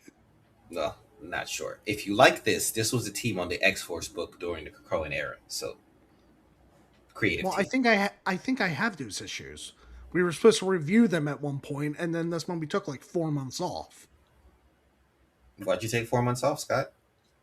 I don't know. uh, so you give everything in party time fruit liquor this issue, last issue, and the whole run. I don't remember the whole run, but for the most part, I would probably say yes. There's a really good chance that I loved all of this. Oh yeah, we forgot to also mention. Yeah, all the zombies that were resurrected died. Remember that? From like 9 issues ago. Well, that nanite virus is in everything, and that's how Apocalypse was controlling everybody and everything. And Yeah, no. I was just saying, it's like, oh yeah, I forgot about that. There were still zombies running havoc. they're gonna have to go bury them. And So- talking about running havoc, I forgot to add this to the show notes, but we did review them. We have Jeff the Landshark, issue 4, Oh shoot! written by. Oh, let me pull it up. I don't think I read that. Let me see. I did the It's Halloween the one where- ones. Oh shit! Did I forget? If you didn't read them, I could do 4 and 5. They're pretty quick. Hold on. It's the one with Jeff. 4 is the cover with Jeff in the dinosaur outfit. Okay, hold on. Let me see. And then 5 is the one with Jeff, Magic, and Scarlet Witch. All right, Jeff's Infinity comic, issue 4. No, this is Jeff the Landshark. Oh, jeez. Okay. See, there's too many. They're not clear with these things. Okay, hold on. Anyway, Jeff Week. so this was written by Kelly Thompson, artist by Toki Takokoro, and colors by Jim Campbell. Sirens are on our end. Anyway, so the issue starts off. We're back in Madripoor. So Jeff's shadow splits off into a second shadow, which is now a baby Jeff Shark shadow. And Luna Snow's like, oh my god, this is so adorable. But Jeff's upset because he doesn't have his shadow. So then Jeff, he realizes that the Shadow Jeffs are after the Onyx Stone. So Jeff grabs the Onyx Stone, hides behind Wolverine. Wolverine's like, yo, don't use me as a shield. So Jeff eats the Onyx Stone.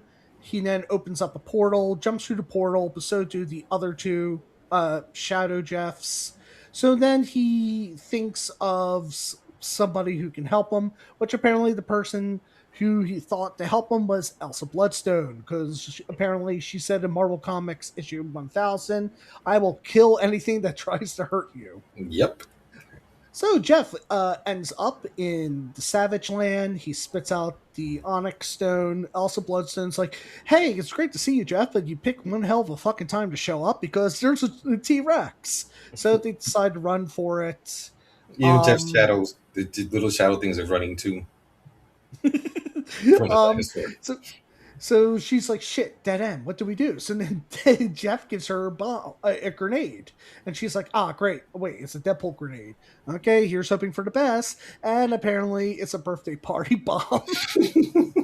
It puts a party hat on the dinosaur. Wait, screenshot that in case we want to use that as album art.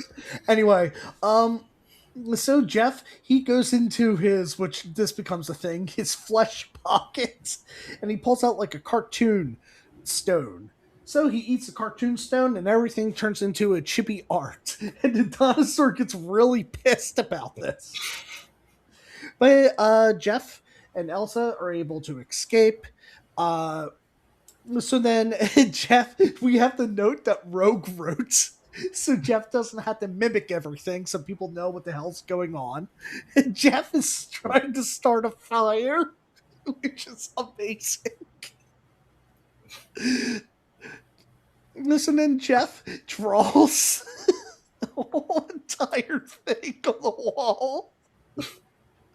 Anyway, the T-Rex shows up again, and they get eaten. So Elsa says, Jeff, quick, eat the cartoon stone. So he eats a cartoon stone, and they just exit out the T-Rex's tummy. The T-Rex is upset again. Jeff, they literally open a door to climb out his belly. So Elsa's like, look, we have to go to somebody who knows what to do and can help us. So Jeff eats the Onyx Stone, and they jump through the portal, and that's where the issue ends. That dinosaur would not give up on getting them. This was a party time for liquor. I mean, this was amazing. Yeah. Did you read the next issue or no? Because No. I can recap it.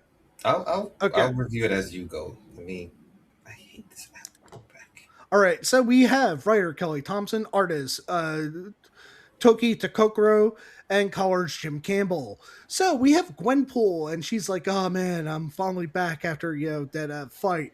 I just want to take these off, put on my comfy slippers, or Jeff's slippers, and just sleep for 1,000 years. But she gets sucked into the portal, and she sees Jeff and Elsa Bloodstone, and Gwenpool's like crushing over Elsa Bloodstone, but it's also like, and she's like, oh, cute, two Jeff shadows. But she's also pissed off because now she's in some sort of crazy antics.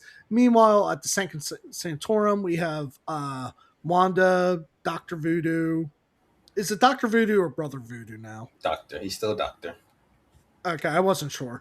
Dr. Voodoo, Magic. Jeff shows up with Elsa and the Shadows and Gwen and the T-Rex. So we have the magic users that are trying to deal with the dinosaur, and they do. We have the snakes. They take the magic, and Voodoo take the dinosaur back to the Savage Land. They come back, but they also make sure to grab Rogue so Rogue can explain everything that's going on. So Rogue kisses Jeff. So we get everything. We find out that Jeff is upset about the shadows, but he doesn't want the shadows. Apparently, they can put the shadows back to Jeff, but Jeff doesn't want the two Shadow Jeffs to die. And so they're like, okay, so we can do something where we can sentence the shadows away, but Jeff, you're not going to have shadows anymore.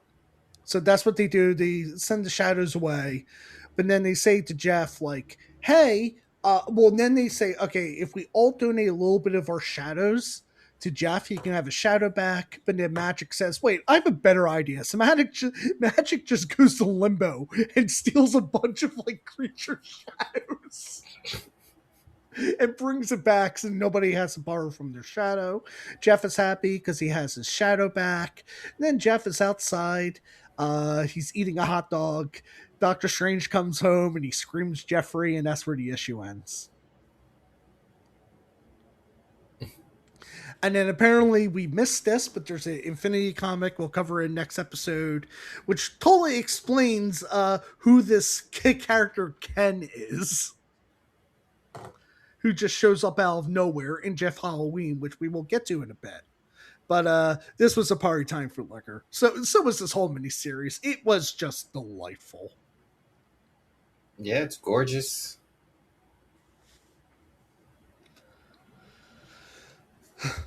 All right.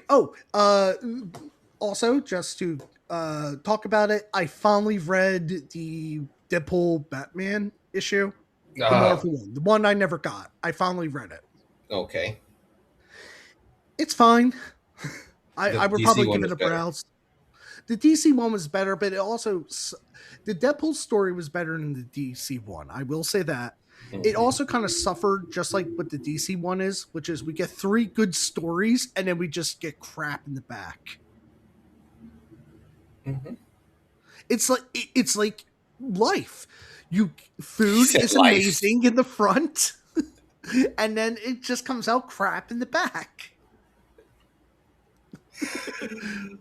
Oh Lord. Okay. Yeah, yeah, but oh god, that fucking Frank Miller thing was Horrible.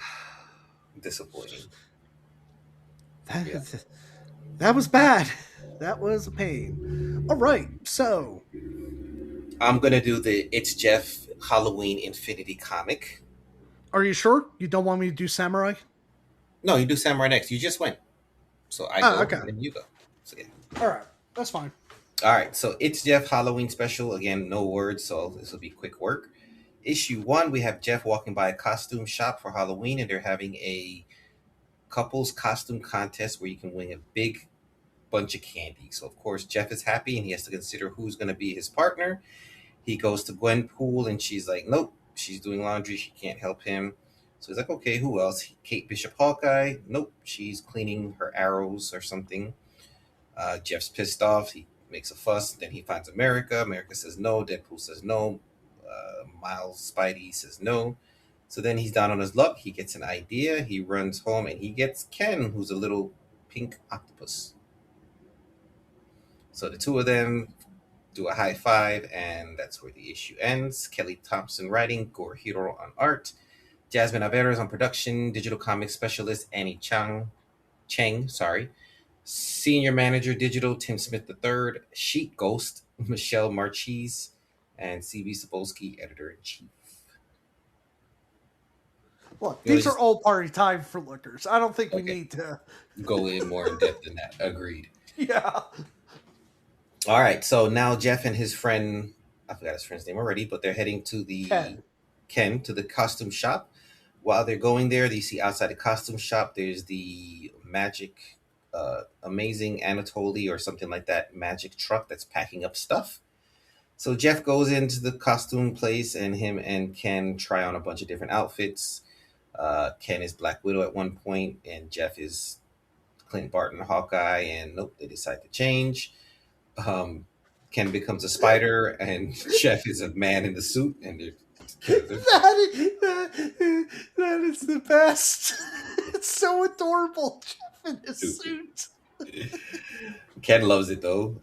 Then we see a scene where Jeff's Little Miss Muffet. little Miss Muffet, but then he finds a magic hat. So then Jeff dresses as a magician, and Ken is a spider that comes out the hat. But they're like, nope, that's not going to work. So they put Ken in a cute little rabbit costume, and ta-da, a magician who pulls a rabbit out of his hat. So they leave the store, but then the wind comes and blows Jeff's hat off, which has Ken in it. But also the movers' hats gets blown as well, a bunch of their magic stuff. So Jeff ends up grabbing a hat, which is of course the wrong one, because as the truck is driving off, we see a rabbit actually pop out of Jeff's hat, and he chases down the moving truck. Same creative team with Man Spider Michelle Marchese, who I'm guessing is one of the editors. Issue 3. Jeff chases down the moving truck, the magic truck. He jumps on the back and opens it up. But when he leaps, it just says leap. Yes. He accidentally drops a chest out, which almost hits a car behind them. But then, as they're in the back of the truck, they're looking around, and there's like a dozen different hats of different shapes and colors on the stripe for it. So Jeff's like, "Oh crap, let's figure this out." They pull one hat off, a bunch of doves come out. Another hat, he gets flowers. Another hat, he gets the handkerchiefs. Another hat, there's a bunch of cards. Another hat, money comes out. Another hat, he puts his hands in and nothing happens. But then the rabbit shows up behind him, and Jeff's hand goes in one hat and comes out the other. So, ooh, he finds a cool little magic hat, which makes him happy. So, eventually, Ken pops out of the hat and is like, "Oh, we found Ken." And that's the end of the issue.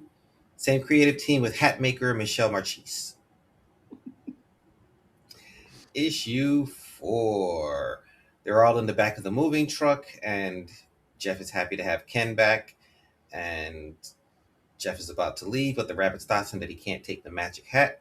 But then Jeff shows him the flyer for the costume contest with the big candy prize, and they agree that they're going to split the candy. So Costume shop night, we see all kind of different couples. Some of them are pretty cool. You have the salt and pepper shaker, you have the hamburger burrito, Ace of Spades, Queen of Hearts, you have Jaws, you have a armless person, you have a devil and angel, you have Moby Dick and whatever the captain's name again, peanut Call butter and me jelly. Ishmael.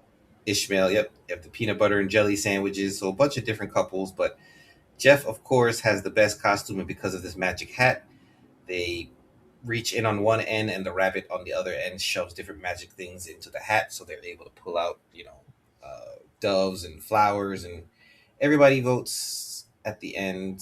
And same creative team with Mad Hatter and Michelle Marchese. All right. Oops.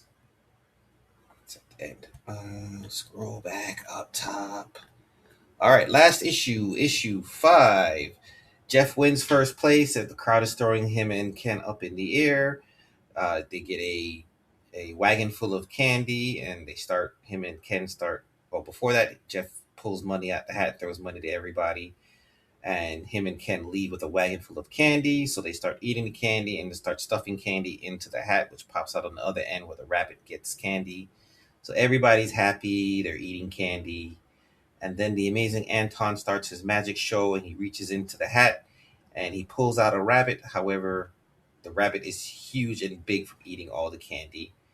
Jeff and Ken are in the crowd and everybody's clapping, and that's where the issue ends. Same creative team with amazing Anton, Michelle Marchese. Oh man, this is just delightful. In a horrible world, we need more things like this. We do. They should be printing like manga-sized copies of this for everybody, the small digest versions. I think they published the books. Like, They yeah, all the trades. it's Jeff's into they do? Yeah, regular size trades. I think there's only like one or two so far, but they need to do digest versions for the little kids of this. All right. So now we are going into Deadpool Samurai. And you have to fill me in on this because I did not get a chance to read. So yes, tell me about. Did you read some of the back ones? You know, like did you read issue 25 at least? No, Oh, okay. You didn't read any of them. I didn't read any of the samurai stuff. I was trying to find the other issues, but go ahead, fill me in. All right. So it does start off with apologies. Dear readers of Deadpool Samurai, I am incredibly sorry for the sudden long break and express my heartfelt apologies to everyone looking forward to new chapters. To ensure this never happens again, I will remain mindful that these characters are borrowed from Marvel and will behave myself. I will aim for clean, wholesome reading material and deliver content everyone can enjoy with peace of mind. I humbly beg for the continued patronage of Deadpool Samurai. And it's Deadpool bowing for forgiveness. So for now on, ya boy promises to keep a wholesome and clean. I think I read this.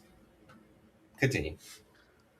So the issues, yeah. So people know why I said Deadpool, why Corwin it was ya boy. Oh Jesus, Deadpool says ya boy so much in this. So we pick up where it last ended a year ago, which is they're on the beach and they just defeated Wolvie Pool. But then Wolvie Pool regenerates and Deadpool goes, "Don't thanks to my super awkward timing of that break, a villain nobody even remembers is back on his feet." So apparently it took Wolvie Pool a year to regenerate. Stupid. And we're totally ignoring. Remember, Deadpool. It ended with the like time rifts, and Deadpool looks up and he sees the All other the other Infinity Deadpools. Yep. Yeah, so we're kind of like totally ignoring that. Okay. So basically, this. Sorry, were you saying No, I said something? okay. No, I said okay. Oh, okay. I So was saying it wrong. Wolvie Pool's like, hey, I want to defeat all other Deadpools because I hate Deadpool. Loki's is like, hey, it's like, I will help you, Deadpool. So they get a tempad and they try to get away from this situation. Wolvie Pool's like, I'll use that tempad. because I want to get to the end of the universe, which is basically just all different Deadpools. So we see like a Stay Puft Marshmallow Man Deadpool, Lord of the Ring Deadpools, just everything you could think of. So Chorus Spider joins the fight, bunch of fighty. Wolvie Pool finally gets the Tempad, and Wolvie Pool sends everybody through the Tempad. It's been a while since I read this. I'm kind of just scrolling through everything. It's fine. So Deadpool beats up Wolvie Pool, and Wolvie Pool just says, "Well, I'm leaving you, Deadpool, in a different universe." So did Deadpool fall through a Tempad? Falls through the Tempad, and he goes to a different universe. He looks around, and is like, "Oh man, this place is a fucking shithole, but it looks like Japan, but not the Japan that we know." So he sees a woman, and the woman runs away from Deadpool. He's like, "Wait, why is she running away? Wait, why are all these women looking at me like I'm meat?" And he's looking for Loki. He's looking for Sakura Spider, but then he finally finds Sakura Spider and Loki. He's like, "Okay, this is good, but guys, we have quite a problem here. There's no other men here besides me and Loki. We are literally in the World's End harem." And this is when I messaged Deadpool, Corwin, and I said, "Oh my god, they listen to the show because they know how much I love this manga." Oh Lord.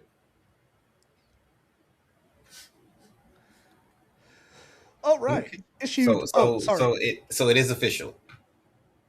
That's What's the world official? they landed in. That's the world they landed in. Yeah, and Wolvie Pool is still in our universe. But they landed. Wolvie Pool uses the Tempad to send them away to a different universe. So they ended up in the World's End harem universe. Sorry, I forgot to say. So the creative team is story by Shishiro Kasama and art by Hikaru Ugasagi. So, we're in the World's End harem. Deadpool just basically gives a whole synopsis of people who don't. And it's so funny too. Deadpool goes, "Yeah, World's End harem. It ran on Jump Plus from 2016 to 2023. It's a sci-fi manga about a world with 5 billion women and only 5 men." And Sakura Spider goes, 5 billion? Why such a ridiculous number? you know, so basically Deadpool, he's like, "Well, I have to go because I'm gonna have me some sex." So this woman grabs Deadpool and she's like, "You're a male, give me sex, give me sex." And Deadpool lifts open his mask and he's just hideous. And the woman goes, "On second thought, I'll pass."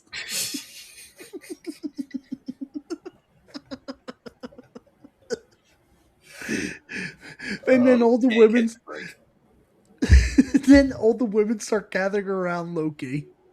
But then Loki's nose starts bleeding and he falls over.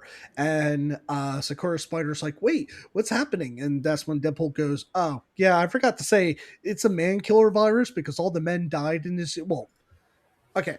For the most part, all the men died in this universe, except for there's still men in cryosleep because they quickly put men in cryosleep till they could find a cure. And the 5 men who are immune to the disease is because they have they're just 5 men who just so happen to be immune to it because they have like a autoimmune, this very rare autoimmune disease. Okay. So they went in cryosleep. These 5 men, they went into cryosleep prior to the outbreak because of the autoimmune disease, and then they woke up years later finding out about like the whole entire outbreak, and they're like, "Oh yeah, by the way, you're immune because of your rare condition." Anyway, so Loki, when Deadpool mentions about like, "Oh yeah, everybody needs to go in cryosleep," Loki uses his ice powers and puts himself in an ice crystal, and Deadpool's like, "Fucking asshole." So then Deadpool realizes, "Oh shit, now the man killer virus has got to me." So he says to Sakura Spider, "You have to save your boys from the man killer virus." But then all of a sudden, Wolvie Pool shows up and he stabs Deadpool through the gut. Sakura Spider decide. So now it's a fight between Sakura Spider and Wolviepool. Deadpool manages to get the temp pad. He opens up a portal. Then Wolviepool he comes to the CK virus, which is the clone virus, because Deadpool then mentions it's like, oh yeah, when Worlds and Harem ended on Jump Plus, it still continued the web version, which was called N Harem, and in that, apparently any of the clones that were out there contracted a different disease, to the clones, Oh Lord. because Wolviepool is, get this, dun dun dun, Wolviepool is both male and female. What? Because when Wolviepool gets slashed by Sakura Spider, she pulls off his clothes and he his tits are blacked out, but so is his junk. Okay. So Okay. then, no, it gets better. So then Deadpool goes, "Hey ladies, there's a sexy man for you." So all the ladies start having sex with Wolviepool. What is Then this book Loki rated? Well, you don't see it, but all the women are running towards Wolviepool. And then Deadpool covers Sakura Spider's eyes. Then then they wake up Loki from the cryo sleep. They find the cure for both of them.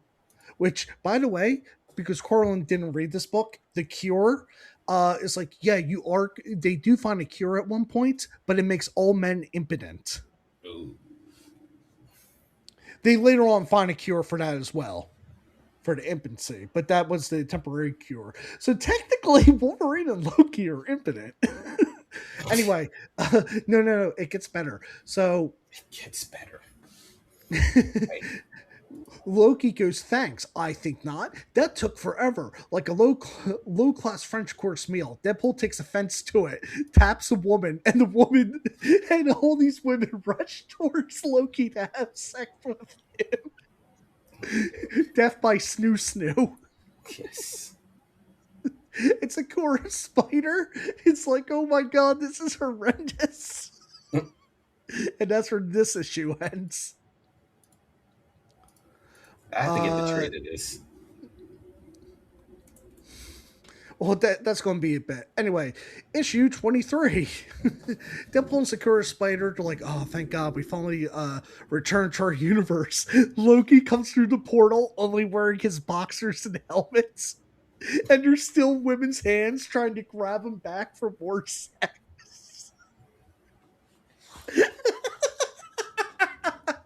And Loki's like, I hate you.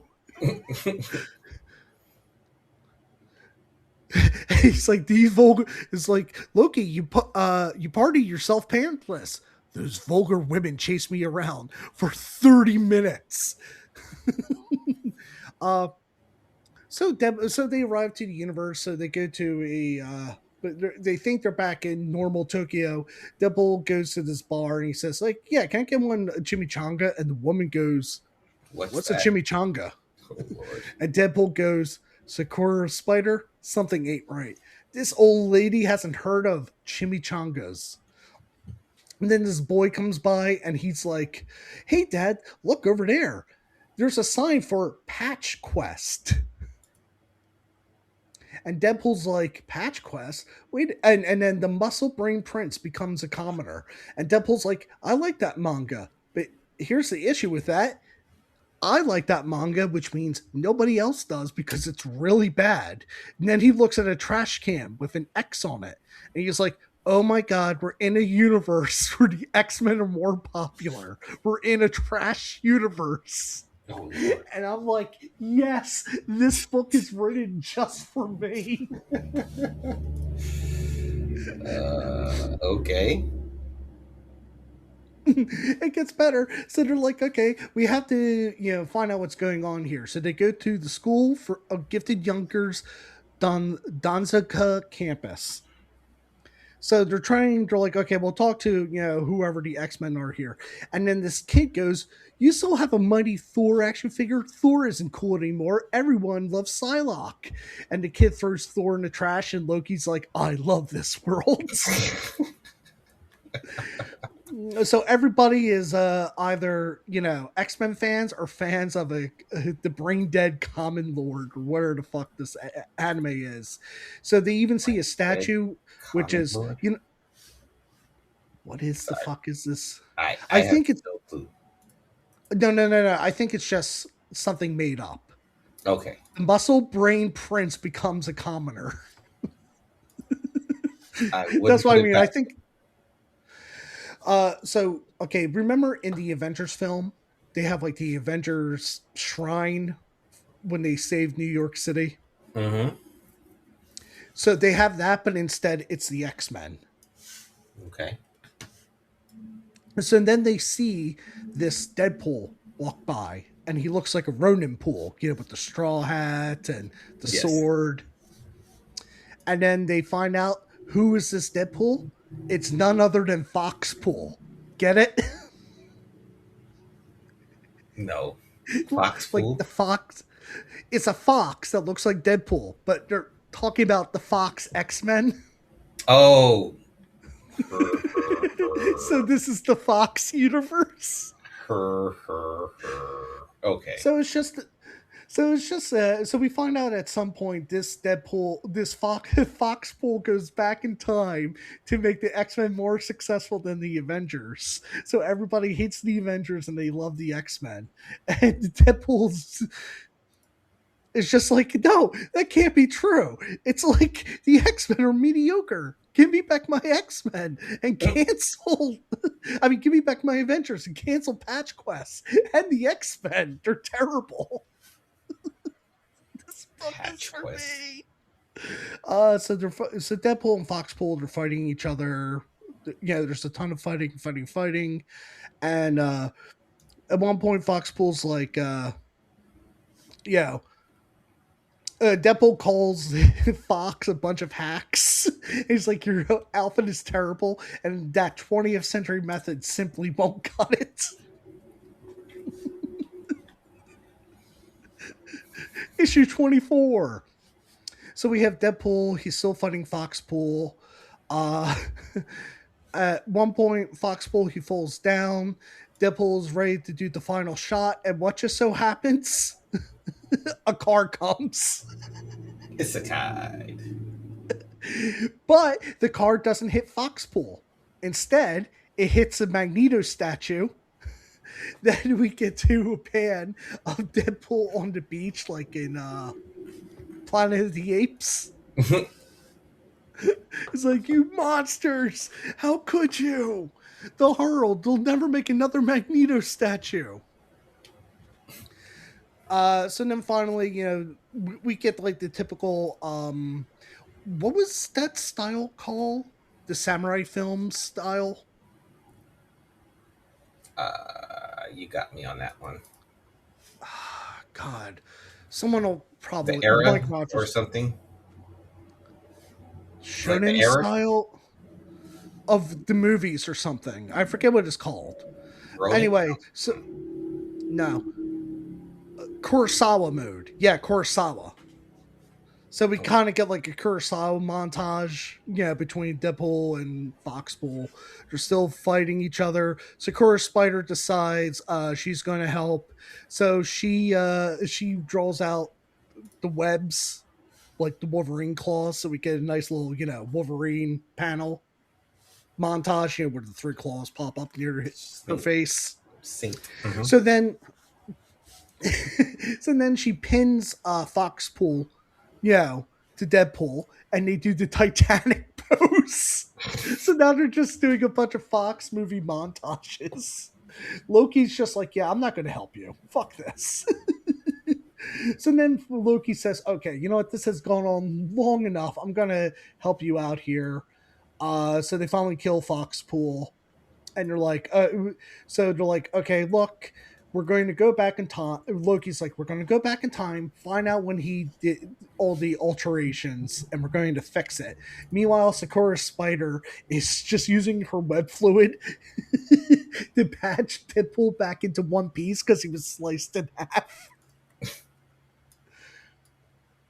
But then they realized, oh shit, the temp pad is out of juice. Does anyone have a charging cable? And they're like, oh no, they use lightning cables. And Deadpool goes, Oh, God damn it, nobody likes lightning cables. This universe fucking sucks. So they decide to. So Deadpool goes, wait, I know how we can fix the temp pad. So he goes back into the X-Men campus that's here in Tokyo, and he's like, here we go. We have a cables, time travel device, and it's in the glass case. It says "Do not use," and then it says "Chairman Wolverine." It's a Deadpool that changes it to Deadpool. He's like, "See, now I can do anything I want." And he breaks the glass, and he used the temp pad, so they go back in time to fix everything. And he gives them is like, here, let me give you tickets to see the Avengers. This is much better than the X-Men. So then this poor innocent girl, she is being harassed. So they're back in whatchamacallit. our world. No. So they went back in time and they're in like ancient Japan. Okay. Yeah, like 1800s Japan. Mm-hmm. So they so this is so stupid. So this person is pushing a carriage, and then we see a variant of it's ya boy baby pool. Okay. Yeah. So anyways, and then the next issue starts, and they're like, "Oh, by the way, we fixed everything, and we have we have manga comic accurate Wolverine, which is just a really short man as Wolverine." And he's like, "Yep." He's like, "Everything that happened here, it's a Japanese exclusive, so you're just gonna have to deal with it." So we have no idea what happened. You just love that, huh? So there's a whole issue missing. We have no idea how they solved the problem because they're not going to ever translate it into English. So they use the temp pad to go back to modern day, and Deadpool's like, okay, it's like, let's see if we're back in the right timeline. So this kid's walking with another kid who's like, hey, what do you think of the X-Men lately? And the kid says, oh, I don't bother with them anymore. I know what you mean. The Avengers are way cooler. Let's go throw away all our Wolverine action figures. and manga comic accurate Wolverine gives a shock expression, and the kids go, yeah, they're just garbage, total garbage. So they're like, okay, good, we're back in our normal timeline. And they're like, okay, well, this is the penultimate issue because the big fight's going to happen. So we're going to throw it's time for a kickoff party. And so they even bring back Nero, who was the Japanese idol with the symbiote. Remember her? Mm-hmm. And it says Nero Atami. This ridiculous named character was on the team in season 1. She wasn't popular, so she got canned in season 2. And the final battle's coming up, so this poor girl is getting another chance in the spotlight. So Sakura Spider's happy, and Deadpool we get that iconic cover where Deadpool's a chef at the chimichanga stand, so everybody's celebrating. But then he gives out the chimichangas and they look awful, but Sakura Spider's like, you know what? I'm going to cheer Deadpool up. So she tries it and she's like, it's good. And Loki's like, it's not bad for mortal food. So Deadpool's happy, but then all of a sudden buildings start falling in Japan, and Iron Man contacts Deadpool and he says, we have a situation. Is And we Iron Man calling you see, now? yes. And apparently they are being invaded by the Deadpool Corps, or in this case, they're calling it the Hordes. And we see Gorilla Pool, Lady Deadpool, Cat Pool. We even see Sakura Gwenpool Or Gwenpool. instead of like Sakura Spider. Spider. It's a Sakura Gwenpool. Uh-oh. So it's just cool. So we get the, I'm going to call it the white Deadpool because the outfit it's all white. Mm-hmm. So Deadpool's like, okay, epic fight. We're all here. We're all getting ready. Even manga comic accurate Wolverine. But then Nero, she gets a call on her phone and she's like, what? Mama's got a fever. Sorry guys, I can't help you. And Loki's like, no matter, I will help you. You have my staff. And Jesus Christ, Deadpool, what did you put in those chimichangas? My stomach, I'm having diarrhea. And Deadpool goes, oh yeah, I had meat that expired a year ago. Because we went on break for a year. So then Gwenpool's like, well, you still got meat, Deadpool. And so Gwenpool helps Loki up. And here comes Truckcon. Oh, Lord.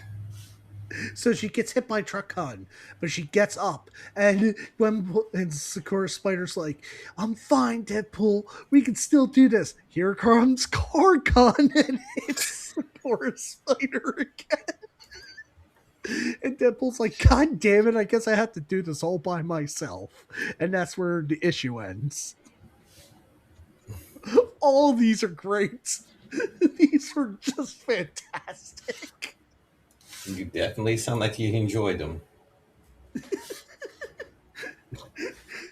Just the fact they did so much bashing of the X-Men, so much bashing of Fox, and then they brought up World's End Harem.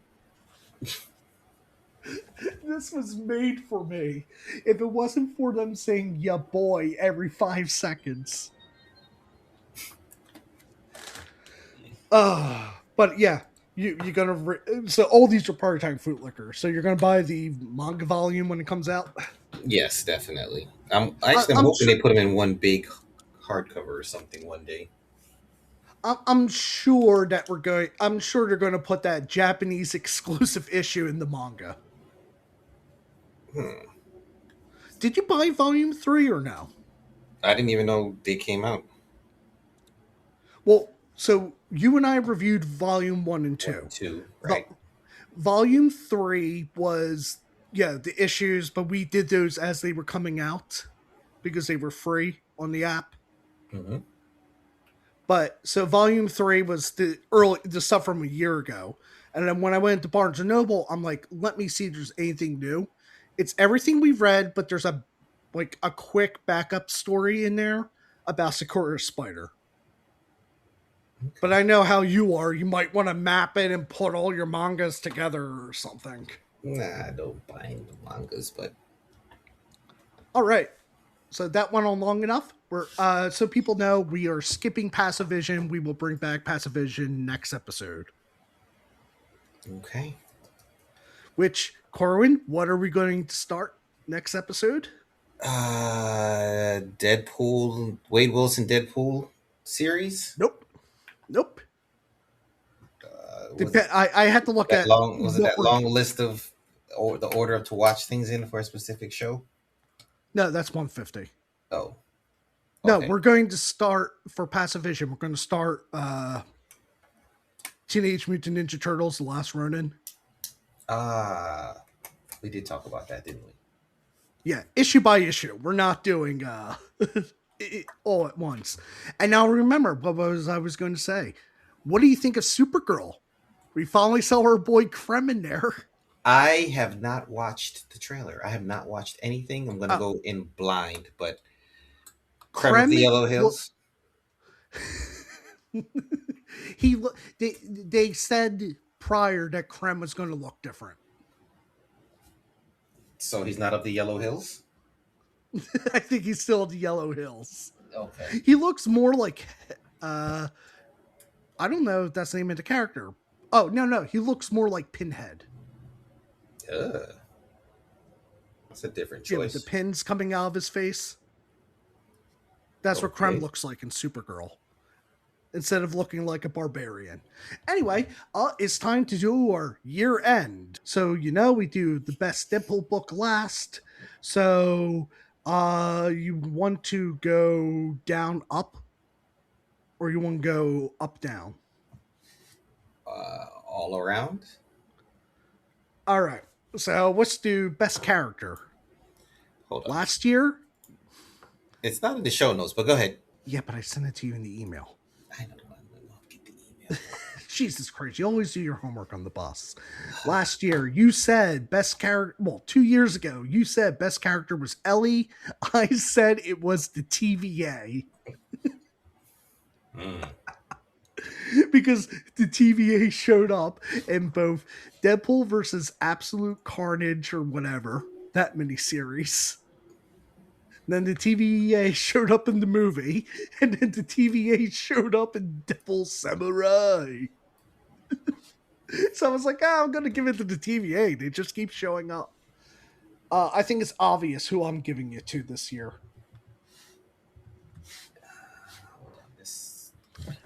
Quack, quack, quack. I'm giving it to Juggerduck. He is the best character we got this year. Quack, quack, quack. Did we have Joker? Was that this year? Yeah, I guess it was. Well, 2025, yes. You can give it to rah rah rah rah rah rah rah. Hold on, you can give it the this computer best character. Freezing. You can give it to Krem. You can give it to Chris Star. We're not giving it to Chris Star. All right, here we go. So these are the books. I am tempted to pick something from the Batman Deadpool, but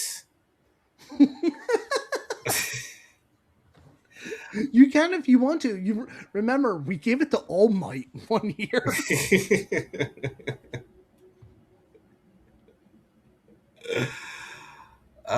Best character. Ken. This is a good year for Jeff. I think this was another good year for Jeff. All right, you're giving it to Jeff.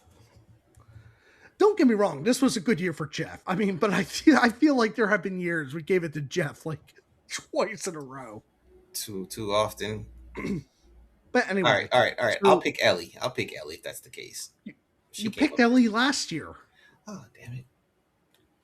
You can go with Jeff again. It's not a big deal. Well, we'll go with Jeff. All right. Best writer. You and I both went with the writing team for Deadpool and Wolverine movie.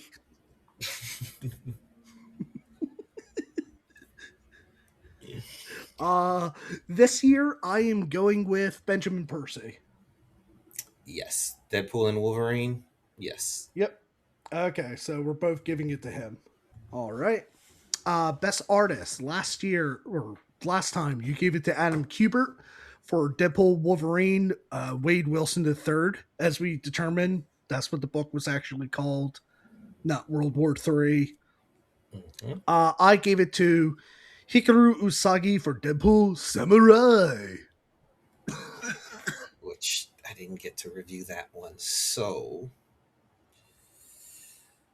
This year, I'm giving it to Carlos Magno.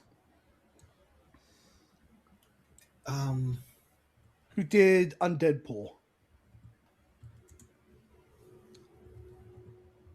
I thought that was the guy that died recently, but that's not him. No, it wasn't. No, I don't think it was him. Oh, no, I'm thinking somebody else. Never mind. Hold on. Let me see. I mean, Joshua Cassera did some great stuff in Wolverine and Deadpool. I mean, Goro Hero's always killing it as well. Dan Mora for Batman Deadpool. You could also give it to, what's his face? Did Deadpool have a Frank single... Capullo. I would give... Well, I'm just saying, if you wanted to be... I would give it to the Undeadpool over Greg Capullo, the Undeadpool artist, but Deadpool had one artist for the year? Yeah? Rouge Antonio? Yeah. It was probably Rouge Antonio, yeah. I'm gonna go with Joshua Cassara from Wolverine and Deadpool. That book was just great.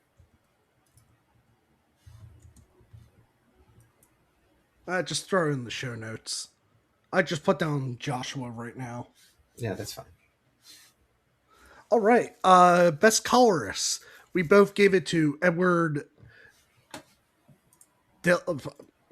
I wrote Del Gao, Gao. Maybe I meant Edward Delgado, but Most likely. for Wolverine Deadpool Weapon Extraction.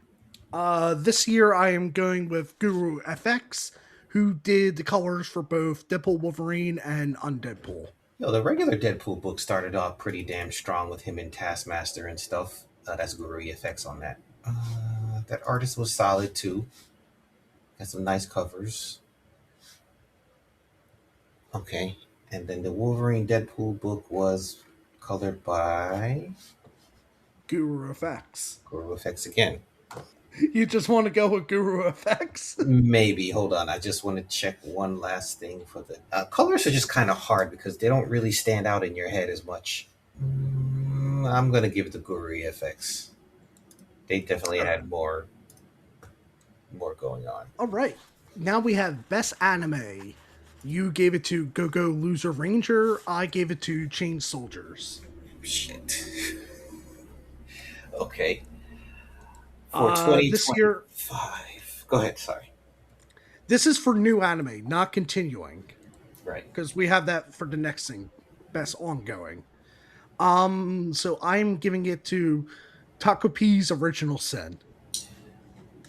I have that to watch still. I'm going to go with. Did you ever watch Gachakuta? No. Okay, so it's going to come down to. I never finished Lord of Mysteries. I really wanted to. Yo, by the way, the artist on Deadpool Wolverine was Robert Gill. Joshua Cassara did the covers. Oh damn! So do you No, mean that Robert last Gill? issue. No, you can't. That last issue was not Robert Gill. Oh, the last issue. Okay, my bad. Well, Because no, I no. was looking. I know that last issue. I don't know. I don't remember how many issues that Cassara done, but I was pretty certain he did majority of it. No, No. maybe he didn't. Yeah, Joshua Cassara did 1 through 4, 1 through 5, 8, and 10. So I'll still go with him. Okay. He started it off and finished it out. Okay, And so best new anime. yes. So if I'm gonna put it down between To Be Hero X and and I really like this one too. This was Corwin, the bus is pulling up to the school, okay? Mike You need Gibbs to Low hurry up. 9,999 Unlimited Gotcha Backstabbed in a backwater dungeon. I'm out for revenge. What the fuck? That's I swear to God, that's the title. Okay, copy and paste that into the show notes. So No, I no, can no, just no. Hold play on, hold this. on, hold on, hold on, hold on. I'm trying to decide between the top three. Sentenced to Be a Hero is 2026. So I will go. And Gachakuta came out last year. Gachakuta was good too. While Corwin's figuring this out, I should announce to everybody, by the way, since we talked about how I have an $1,800 medical bill, by the way, everybody, I'm anemic. That sucks. That happened. I'm gonna go To Be Hero X. That had the most surprises. To Be Hero X. Yes. Which is a what's the Chinese anime called? I don't know. It has a different name. The Korean and Chinese animes have different names. They're not called anime. They're called another genre. But if you haven't watched that one, that's a really good one too. All right. Up next, we have Best Ongoing Anime. Last year, we both gave it to ReZero. Yeah, I mean, I'm giving it to ReZero again. we had another season. That huh? They broke up season 3. So technically, season 3.5 came out in 2025 in March.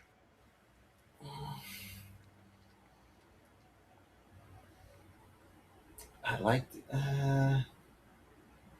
Okay, and Dan to Dan came. The second season came last year, which I know you think is overrated. I'm gonna go with Dan to Dan. I really enjoyed that, but uh, you know what? No, if the two of them came out, I would definitely watch ReZero before Dan to Dan. So All I right, we're guess giving I, it to ReZero again. I guess we'll go. Best non-Deadpool comic. Last year, you gave it to Transformers. I gave it to World's End Harem.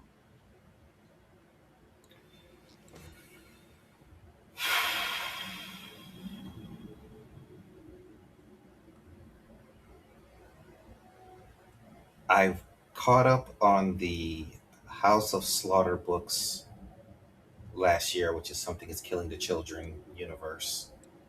And I gotta say, thoroughly love that. So I'm gonna give it to the House of Slaughter book, which is kind of an anthology, yeah, different houses. I have the first trade of It's Killing the Children. Should I read it?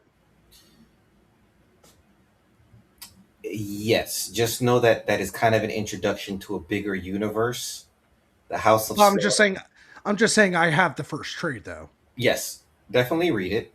It's good, but it gets better as it goes, especially when they expand the universe and you learn about the other characters.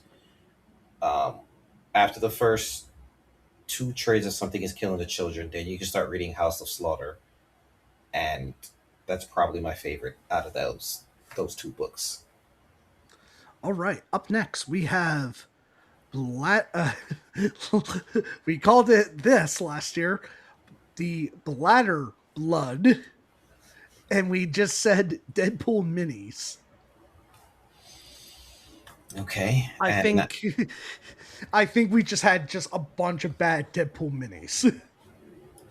um, at one point, Technic Now we're calling it the Volderfield, and technically this year Team Up did come out. I think we're giving it to Team Up.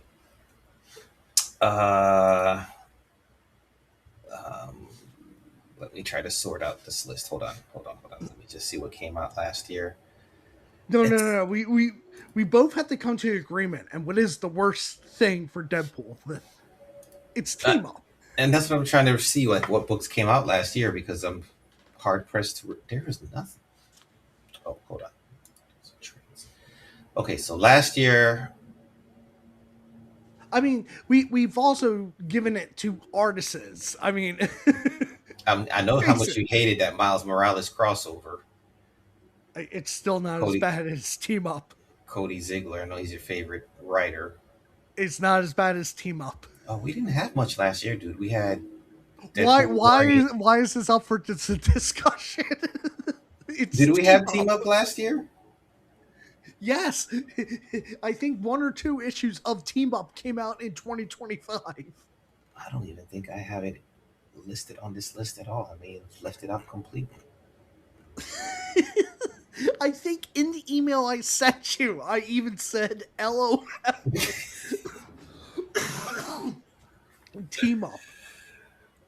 Yeah, I'll have to agree with you because everything else was, kind of solid. Deadpool had its ups and downs, and then there's Jeff and Deadpool Wolverine is fantastic. So, yeah, Team Up it will be. Here we go. Corwin, N Years. Best book.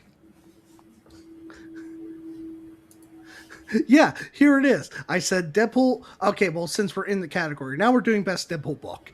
Up, we have Deadpool Wolverine, Wolverines and Deadpools, Jeff the Landshark, It's Jeff's Halloween, Deadpool Team Up, Undeadpool, Deadpool Batman, Batman Deadpool.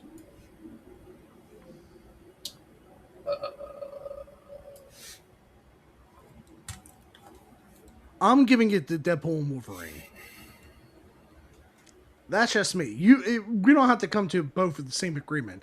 Last year, you gave it to Deadpool. I gave it to Deadpool Samurai. I'm trying to think about how much Jeff we actually got last year. Okay, year-end awards. Here we go. No,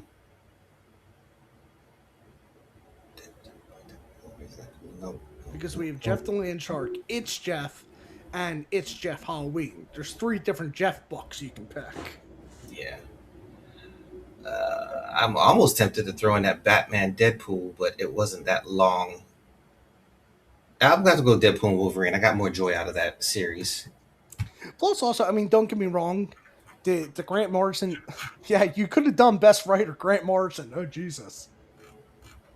No, the Benjamin Percy stuff altogether was good for the whole year. I Oh, can't give it just a Grant Morrison, Morrison for one issue.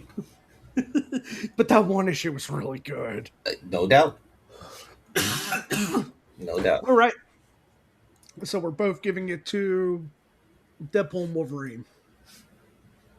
Correct. All right, everyone, this is what our list looks like. Best Deadpool book.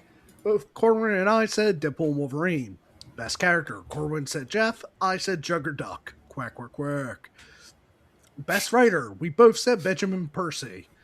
Best artist. I said Carlos Mongo for Undeadpool. Corwin said Joshua Cassara for Deadpool and Wolverine.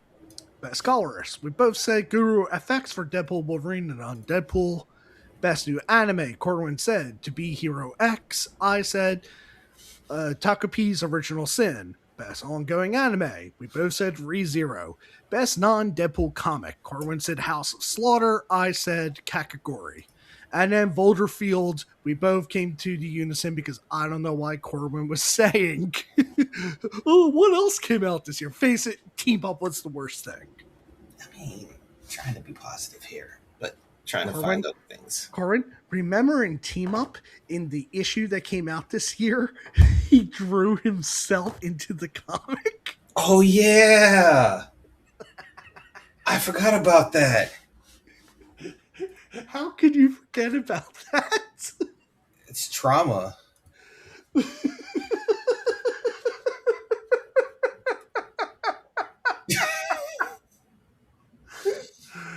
Oh my god.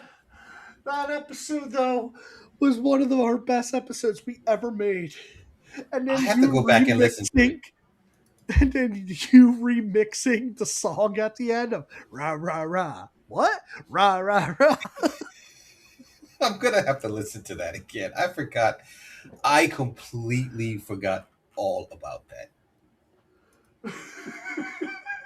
Oh my You know God. who else forgot about that? Rob Liefeld, because I still don't understand that story.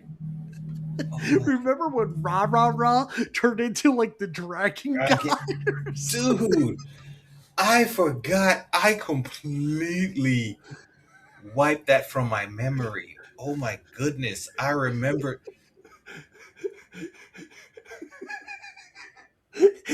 Remember?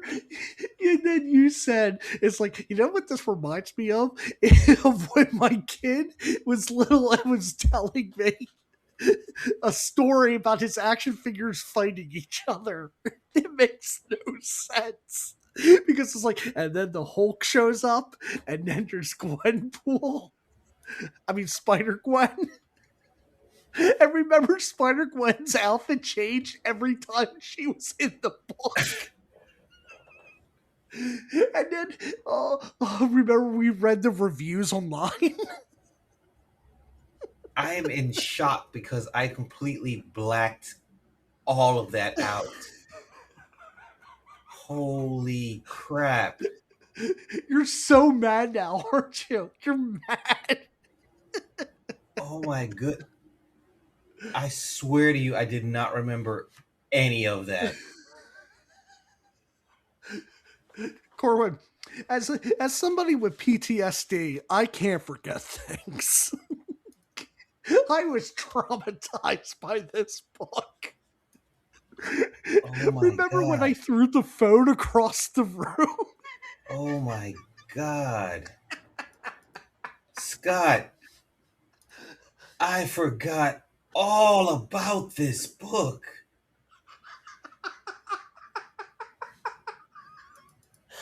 my god. So people know it's 1:45 in the morning and we are crashing out. Oh my god. I forgot all about this book.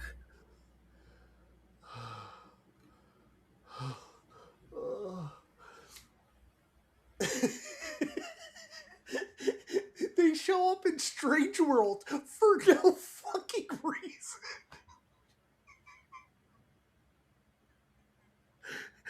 And the eggs. My name, many times my name's Rob. We've had, oh my goodness.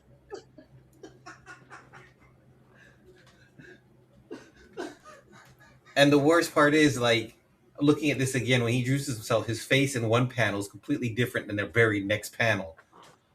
Oh my goodness.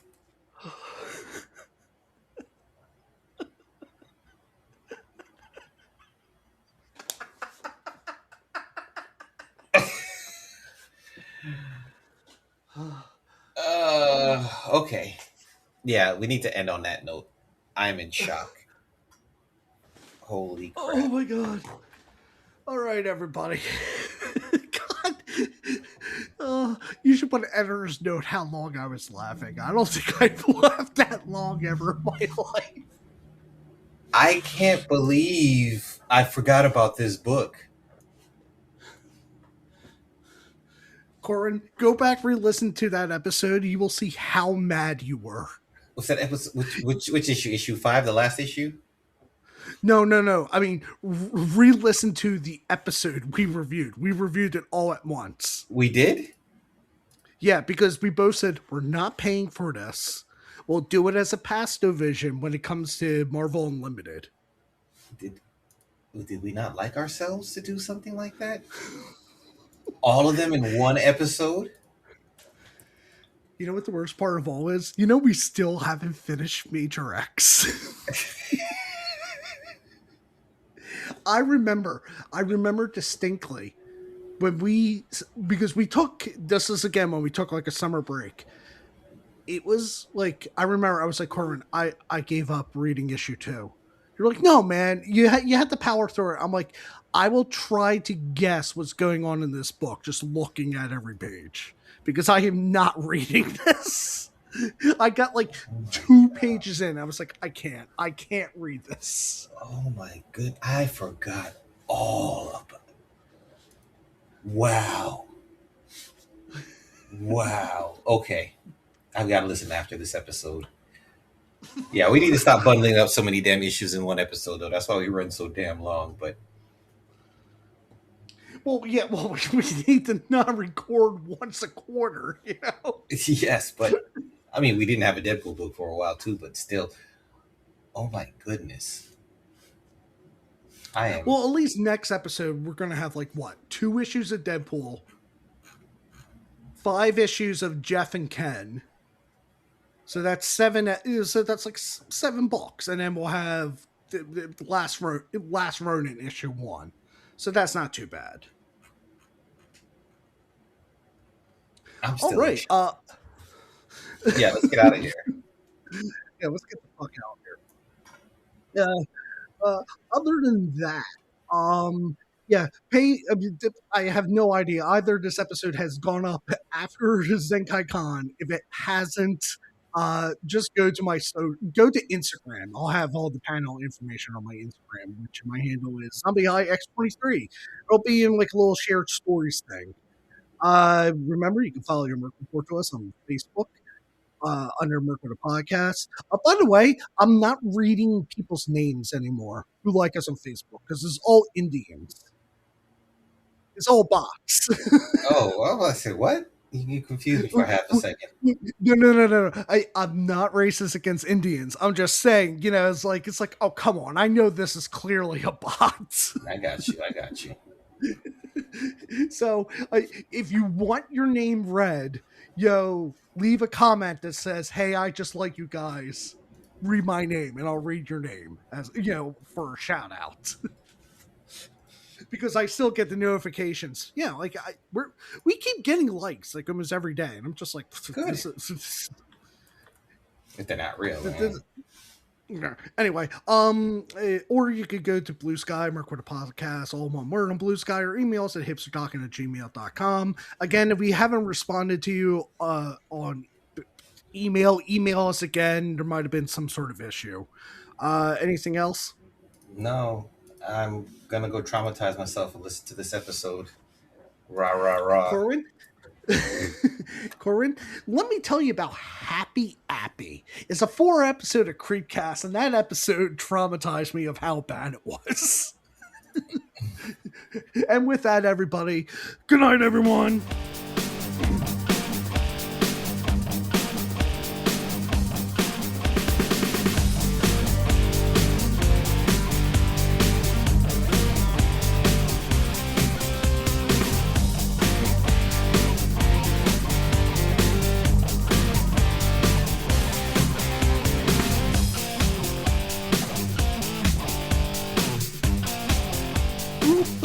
Hulk here with a new PSA.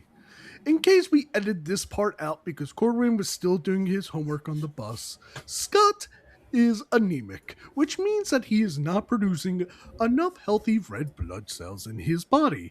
He also has iron deficiency and now has to take iron pills. The first person Scott told about his condition to was to his best friend Corwin, who just said, "Oh shit, you gotta take them iron pills."